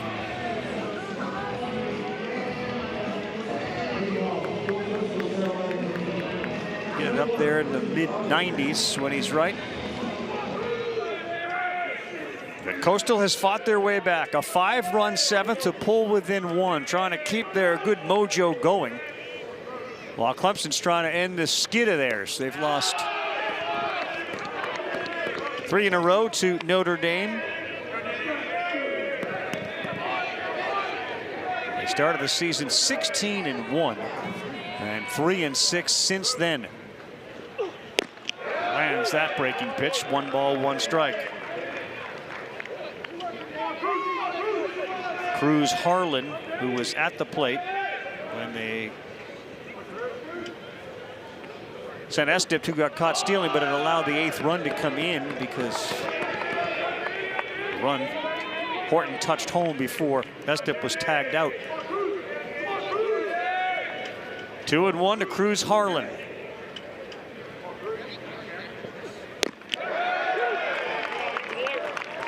It's an old school power curveball. He'll show you a slider too, but that's 81, 82 miles an hour. Top to bottom spin, both strikes in this at bat on that pitch.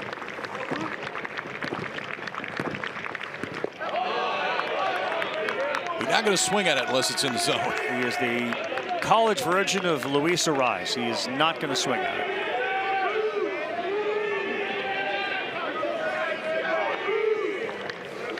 And it is a crucial base runner for Coastal here in the 8th. And he did it again. The on-base percentage still without a hit this season, over 500. He draws another walk. He's mastered the whole walk thing. KP, Miami at Clemson. Game 1 Thursday at 7. Game 2 Friday at 8. It'll be buzzing here at Doug Kinsmore Stadium. Saturday the game's at 3 Eastern time. And the first 2 on the ACC network. That third one on ACC Network Extra. I'm going to see another sinker baller. I would think AJ Siskar goes game 1 for Miami, who is that power right-handed sinker that's been so good for the Canes. Bottom of the zone, 92 to start off Dean Mijos. Top of the order. Mijos got his first hit of the night. He'd been 0 for 3 last inning with a single to right.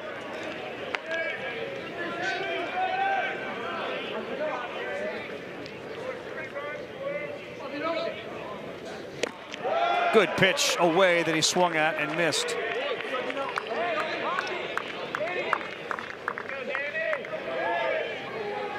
It's interesting, even with 2 strikes, and now Fultz will start to back up, but he was in on the grass guarding against the bunt.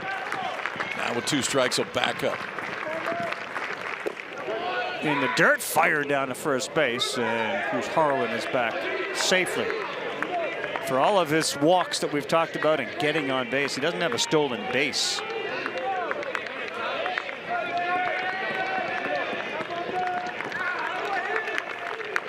He does have 11 walks this season. He leads off first on a 1-2 to Mijos. Into the bat, he does it again. Loops one into right. Harlan to third base, and Mijos with a clutch hit there to put him at first and third. That is spoiling a really good one right there, because it's a slider that's off the plate. And Mijos doesn't hit it very far, doesn't hit it very hard, but look at that top hand come off just to try to keep the bat, well, in this case, out of the zone a little bit longer. Gets enough of it. Now Coastal first and third, nobody out with the heart of this order coming up. Mijos a threat to run.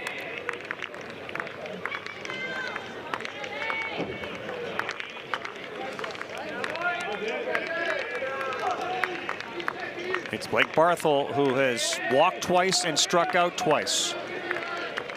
Cruz at third, Mijos at first. Coastal down a run. Lays down a bunt, pulls it foul. It hit him in the box. Our home plate umpire, John Byrne, right away pointed down to the box.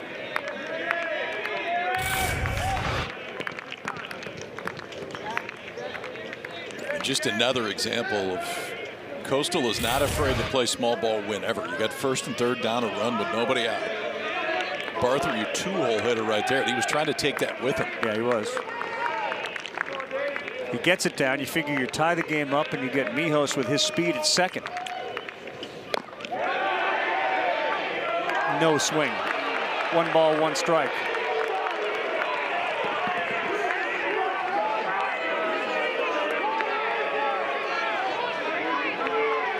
It's not a huge crowd, it's a vocal crowd.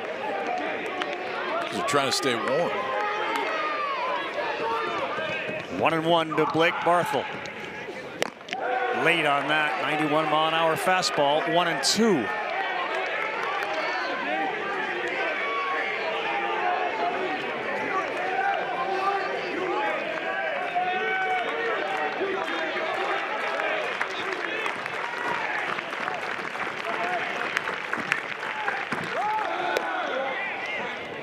Stolen base for Mijos. Second and third, no throw.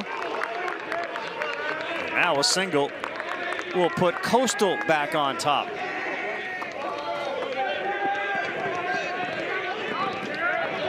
They play Barthel to pull. Lichtenberger is on the right side of second base. 2-2.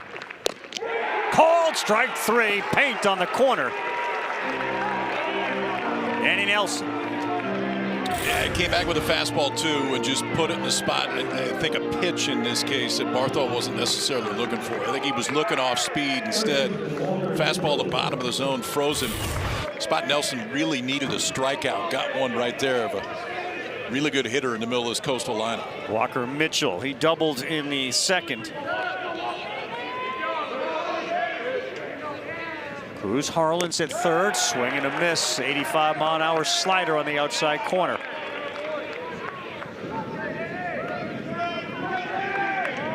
Rex Watson, who hit his 8th home run earlier, is next up. Squares, lays it down. Here's Cruz. He's in. Throw to first in time, but they do safety squeeze in the tying run. And that's a 3-hole hitter, Walker Mitchell. It's 9-9. It's another reason why Coastal is so tough to play against and defend against. Because you got a 3-hole hitter. Now, mind you, didn't have any home runs this year. So Walker Mitchell maybe isn't your typical 3-hole hitter from a power standpoint. But the read right there, Harlan just reading that ball down. The minute that ball's down, he scores easily, and it ties it up for Coastal. Mijos is at third base as the go-ahead run. Rex Watson against Danny Nelson.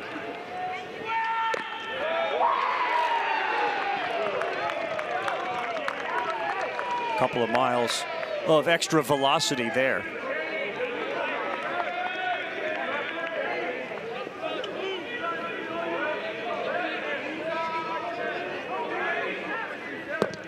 Team leader with 8 homers.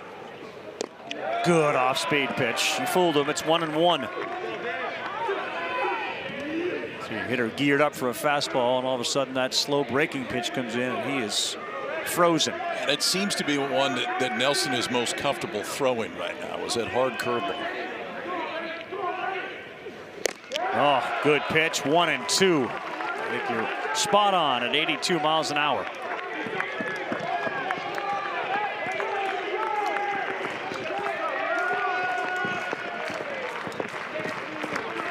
Go-ahead run, 90 feet away. That's Mijos on a 1-2.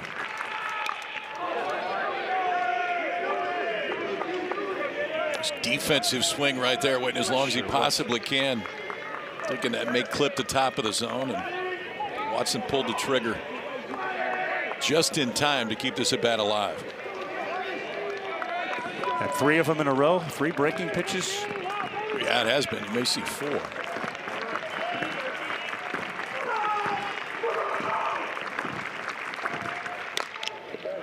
Slow roll to second, and it's bobbled. It's 10-9. You could tell off the bat it was going to be tough, and Dillard couldn't field it cleanly. Coastal on top by a run. How about this comeback? I mean, Coastal offensively hadn't really done anything aside from the 3-run home run in the first until last inning. They put 5 on the board there, and now it's just put in the right spot. Talk so much about how far a ball travels off the bat. That went 1 feet 6 inches off the bat right there, but it was in the right spot. Watson got a piece of it, gives Coastal a lead. So we talked about Clemson's fielding. They had made 33 errors in 25 games. That's an error as well. 2 errors tonight. 35 errors, 26 games. Coastal's comeback is complete to this point by 1. 2 errors in a ball that should have been caught on the infield that ends up going as a hit that changes last inning as well. So it won't show as an error, but definitely should have been caught. Hit him. Yep, Taylor got hit. And you're watching Coastal baseball. The sacrifice from Walker Mitchell, the 3-hole hitter. The stolen base without a throw from Mijos to get into scoring position to eventually move to third. Scores on that slow chopper to second.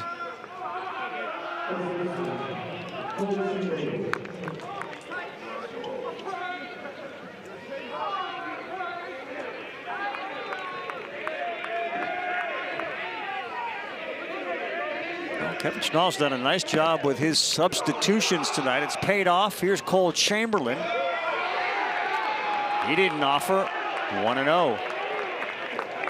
And again, I mean, he did it at a spot in the lineup that, at least if you just saw the names, you wouldn't think would necessarily happen. But Taylor came up big. Now Chamberlain gets another chance.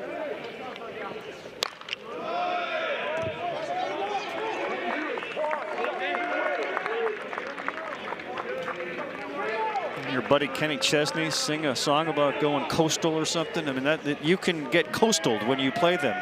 Yes. Hit batters, walks, sacrifices. I mean, especially in a midweek game. If you're playing them on the weekend, you probably prepare a little bit differently. But in a midweek game, it's tough to get ready for a style that is just different than most. But they're not going to stand up there and see how far they can hit it every time. Yeah. They're going to force you to defend. They're going to speed the game up defensively.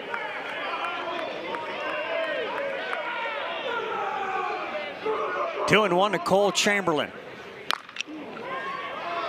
That one is drifting out of play. 2-2. I mean, even for a team last year that made it all the way to the finals, they hit 68 home runs in 66, 7 games. I mean, it wasn't like they hit a ton last year. But they had pitching, and they're going to get their pitching back. They're going to be a problem again. They're going to be a problem for teams. 2-2 from Nelson to Chamberlain, and he got him.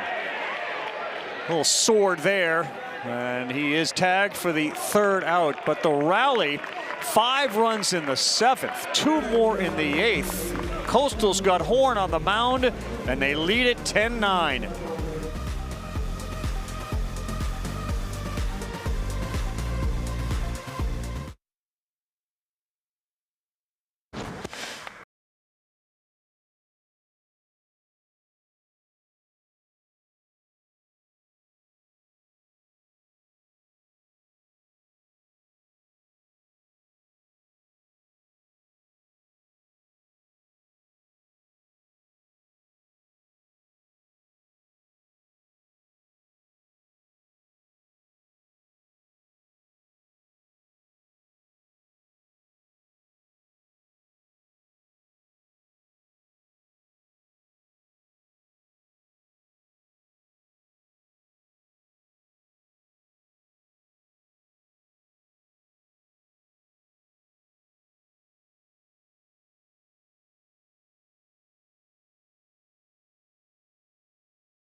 You don't have to worry about anything at the top of the zone. You're not going to see it. It's just whether or not you can be disciplined enough to force that sinker into the zone. Now, does somebody like that have the ability? I mean, it would mess with a hitter if you actually threw one up in the zone. Yeah, it would. I mean, I think they'd probably give up on it every time. Here is Horn, and that is a strike. That one, by his standards, was actually up.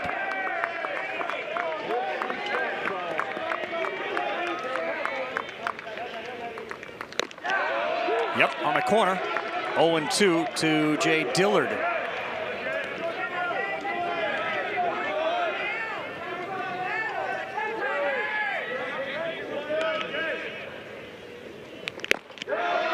Well, there you go. There it is. It's the unintentional slider upstairs that if that catches the top of the zone, Had no I gotta chance. get a swing. Coastal has Philip Ard now at first base, and he got him. That is 4 punch-outs for Horn. Just watch where it starts and watch where it ends, and that's why you get swings like this from right-handed hitters. It is just boring inside.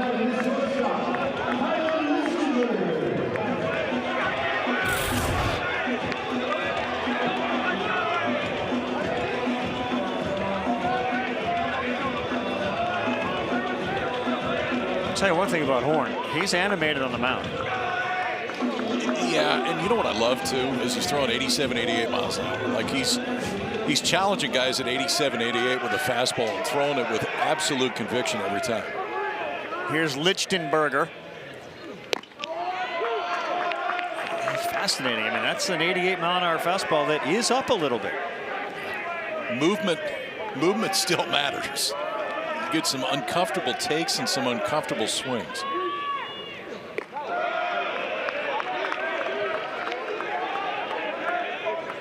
It looked like after his strikeout of Dillard, he was communicating with somebody in the dugout. Well, I think somebody in the dugout, I think they got a warning afterwards, too. I think they may have been chirping about that slider that was up.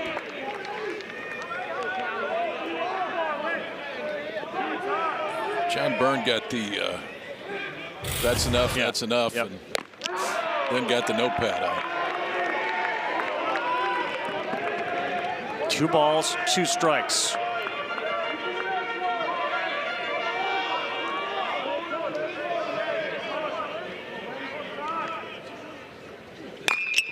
On the ground.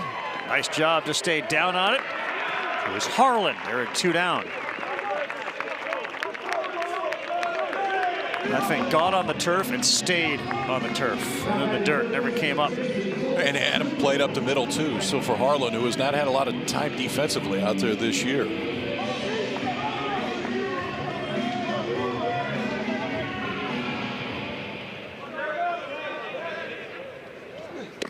Fultz looks at strike 1. He is the 8th hitter, so we know in the 9th they will get back to the top of the order, which means Savoy will get another whack at it.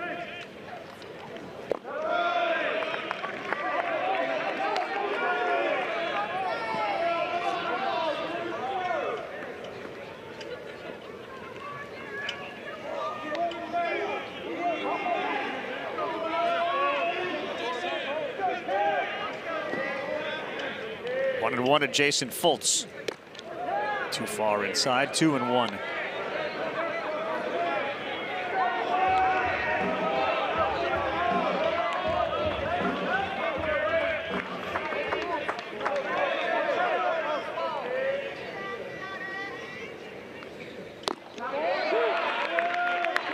That's the one you give up on because you think it's a 2-seamer. You think it's going to keep running in, and it was that front door slider that, kind of like you talked about earlier. He executes that one, especially after throwing 2-seamers in. It's tough to swing at because he has that. Look at the strikeout and the emotion from Horn. That's the equalizer. Darren Horn, 6 outs since coming to the ball game. 5 of them right like this. 5 strikeouts. We go to the 9th, and Coastal leads it by 1.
one of the reasons that they are so good when leading after 8. We've seen Horn. It looks like they got Ryan Lynch currently up and warming.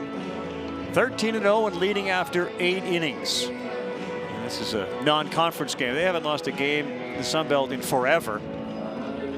And they have a remarkable comeback tonight. Nathan Dvorsky wants to make sure it stays just a 1-run game. The senior out of Sewanee, Georgia. 7 strikeouts against just 2 walks. A strange game tonight. It's interesting. I mean, we talked about Coastal being Coastal, and when you allow them to do it, especially giving free base runners, they're not out of ball games. And Clemson in a spot that they've kind of found themselves into, where defense and the inability to throw strikes, which hasn't, inability to throw strikes hasn't really been their own year for them this year, but the defense caused some issues and ended up changing this game. 3-6 in their last 9, in danger of losing their 7th in 10. 10-9, we start the 9th with Dvorsky on the mound to get Braden Horton.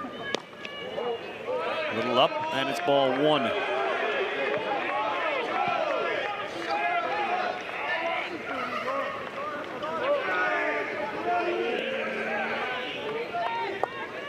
Chilly night here in Clemson. On the ground, 2-hopper, and it's high, and it's off the shoulder, and now that's another one. A bad hop there, and it ate up Dillard. Had some topspin on it. Yeah, I'm not sure if you're Dillard what else you could do on that one, too. I mean, he tried to kind of jump up and block it almost, but that second hop, well, I think had a ton of topspin, too, when it came off. So the second hop, you never know exactly what you're going to get. That went a lot higher than he expected right there. That's what, 3 errors? Yep. 3 errors and another, at least one that could have been an error on Clemson tonight. As dip squared, no advancement over there at first from Horton.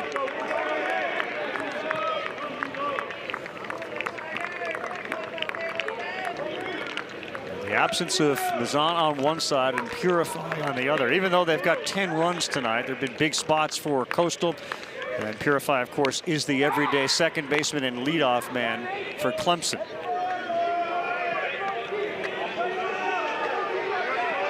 The old adage in baseball that the ball will find you, and it's found Dillard a few times tonight.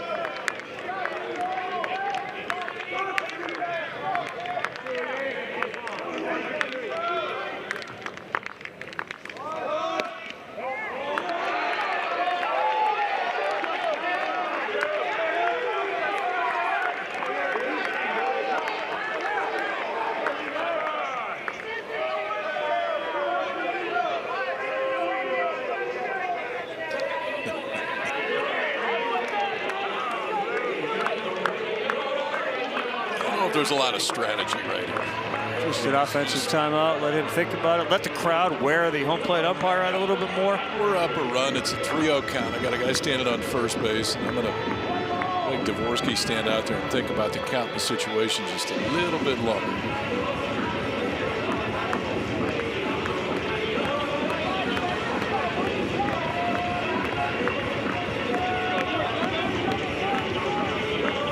Early season candidates for the slowest walking staff, Williams and Schnall, they're near the top, on right? The list. Yeah. Not a lot of urgency to their mound visits and or offensive timeouts. Lands that 3-1 to Estep. He gets it down, and another sacrifice will work as they move the runner. Horton down to second base.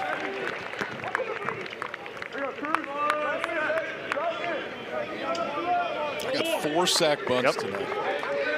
One of them was a squeeze.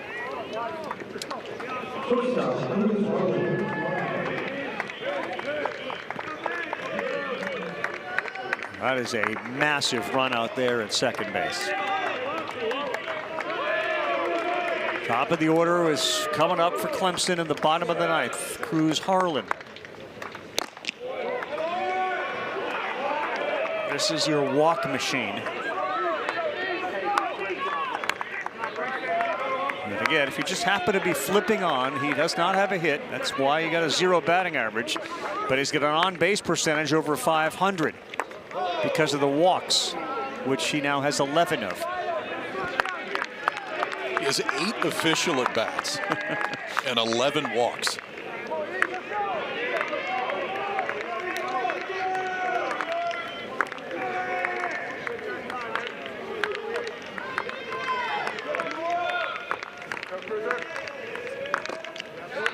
It's hard to imagine, even at 2-0 with Cruz Harlan up there, that the result of the plate appearance isn't going to be a walk. 2-0, you're right away, the scales tip towards him. Now it's 3-0. 3-0, yeah, this is just become a heavy favorite. And there you go. A dozen walks on the season for the walk machine. Cruz Harlan in more trouble for Clemson.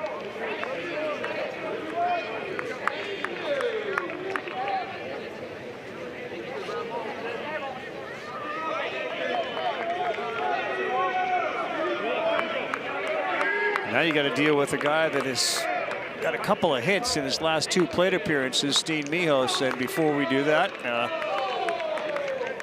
Bakich is walking towards the mound.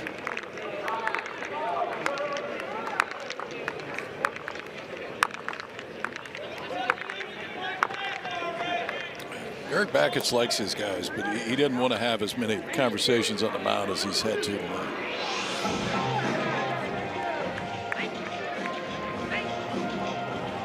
Especially after having a long conversation with us today. Like, he's talked out.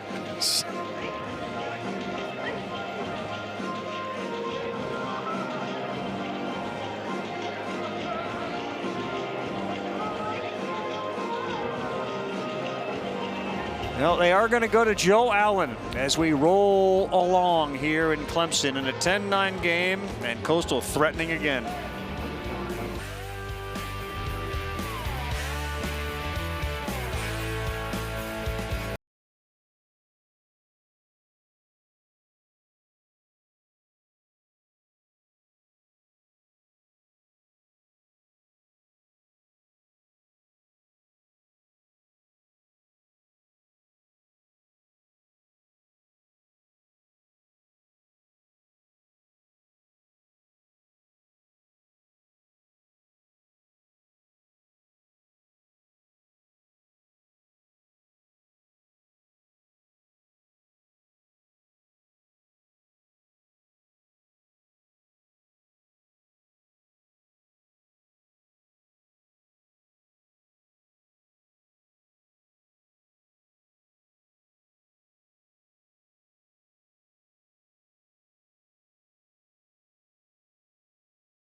Hampton Falls, New Hampshire.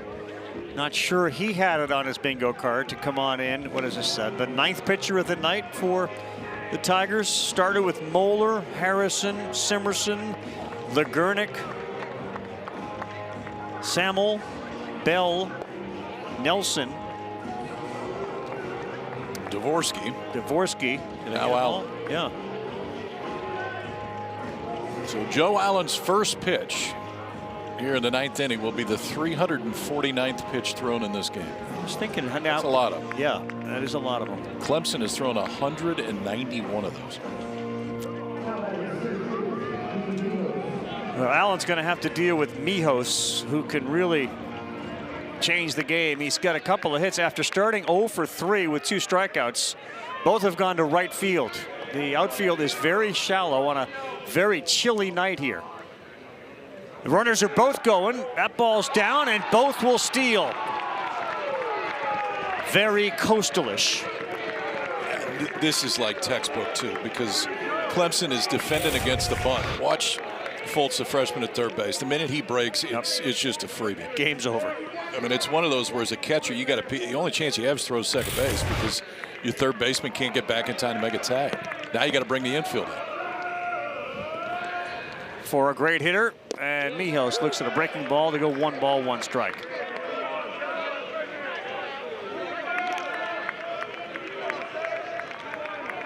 Again, the error to lead the inning off. Horton's at third base. It was on Dillard, the 1-1.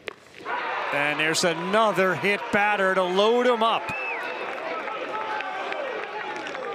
Not sure it's ever a game that you want to go back and watch, but for Coastal, the blueprint is playing out right in front of us. Sacrifices, what do we have, 4 of them? Another hit batter. That's 11 free bases tonight by Clemson pitching. You're not going to win any games when you're doing that. And 5 of them have already scored.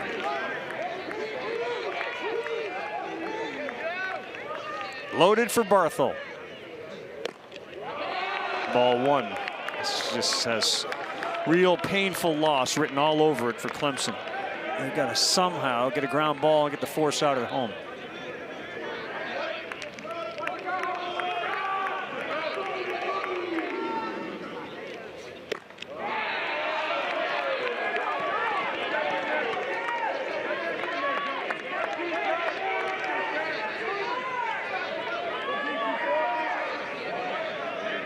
Two balls, no strikes to Barthel.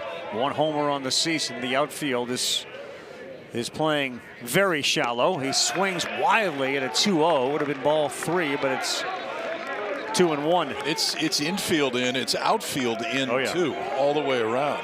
McClatty is really shallow in center. Daly is really shallow in right. Bases loaded, 2-1. And Barthel skies one. This one is to left. It sends more way back. He's there, tagging and easily scoring is Horton from third. It's a 2-run lead, and a good job by Barthel to get the run in. 11-9 Coastal. The hit batter comes in to score the run. Now check that, the error comes in to score the run. So error allows Horton to reach. They sack bunt him to second base. They double steal to get him to third base. And then the sack fly. So 2 sacks in the inning. A stolen base creates a run. Coastal doesn't have a hit in this inning. No, and the error. Walker Mitchell.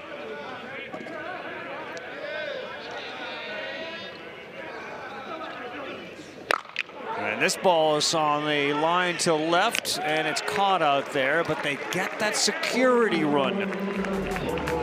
Well, we've had just about everything in this game, so you've been with us. Don't leave us. Bottom 9 coming up, 11-9 Coastal.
like that when you have lot the of pitching copy. changes we've had. What? A lot of copy on that line score right there. They bring Horn back out. And they do have an arm ready out there in the bullpen, should they need so. They got a 2-run lead. Horn has been outstanding with his strikeouts, 5 of them. And his first pitch is down, ball 1. He may be taking one here. You got a freshman in the 9-hole against a guy that'll sink that ball. He may be taking a strike here to start the ninth. Jackson Moore. Nearly an identical pitch, maybe a little bit more up. He gets the strike call to go 1 ball, 1 strike. Moore then back to the top of the order.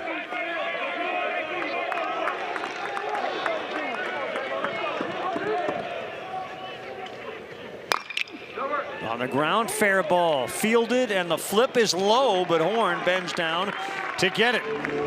Philip Ard threw one down, but for a dude that pitches and is used to seeing everything down, he made the adjustment. Yeah, that wasn't an easy play for Horn getting over there. Because you got to catch right about the same time that right foot's hitting the bat. Ryan Lynch, the right-hander, is ready to go in that Coastal bullpen, but tough to take this right-hander out right now. Crichton needs to get on so Savoy can come up as the tying run. Ball 1.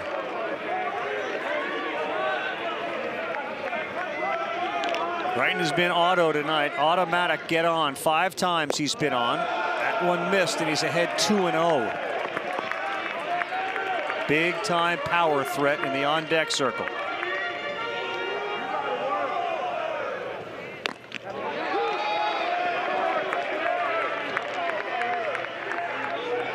That is Nate Savoy.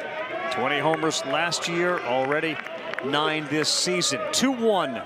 Yeah, he went for a slider that was away. 2-2.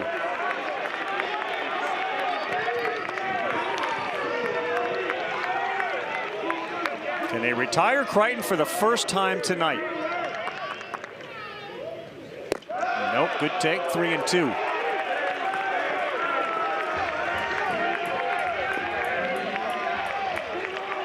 KP, the way this game has gone, man. Crichton gets on and Savoy comes up. Right field, it'll hang up in the air, and it's caught out there by Watson for the 2nd out in the bottom of the 9th. And a huge one for Horn. Yeah, you got to think that was kind of the mindset in that Clemson dugout right there, too. Just figure out a way to get on. Get the power guys coming after him.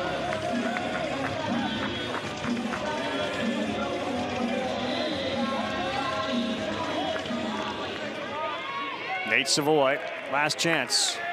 Down 2. Strike 1. How good has Horn been? I mean, in a lot of ways, Schnall will tell you he has helped save our season so far.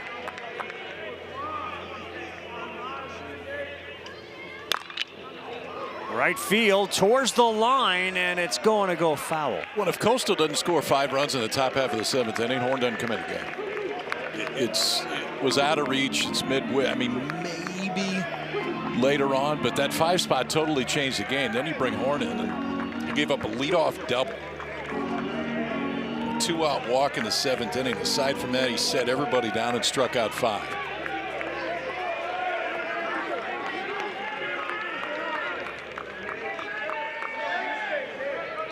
He is a strike away from ending it.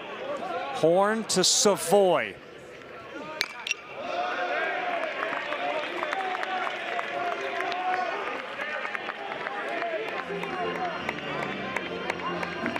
See if he takes that 2-seamer, tries to run it under his hands. A couple of sliders right there that Savoy's approach, and he's not afraid to take it the other way. He was trying to do just that. He got him. The horn has blown loud for Coastal tonight. What a performance. 6 strikeouts out of the pen. Coastal roars from behind to win it 11-9. Yeah, I mean, huge tip of the cap to Darren Horn. Comes in, goes the last 3, ends up getting the win in this. But this is, if you haven't watched a whole lot of Coastal baseball, this is vintage Coastal. Get down, figure out a way to get back in it. Beat you in a lot of different ways you usually don't see. And then great work at the back end of the bullpen. They owned the hit-by-pitch category last year. They do it again tonight.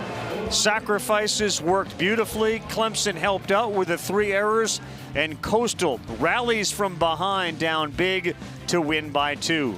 For all of us here on the ACC Network, Kyle Peterson, I'm Carl Ravitch. Thanks so much for watching. College baseball continues all year.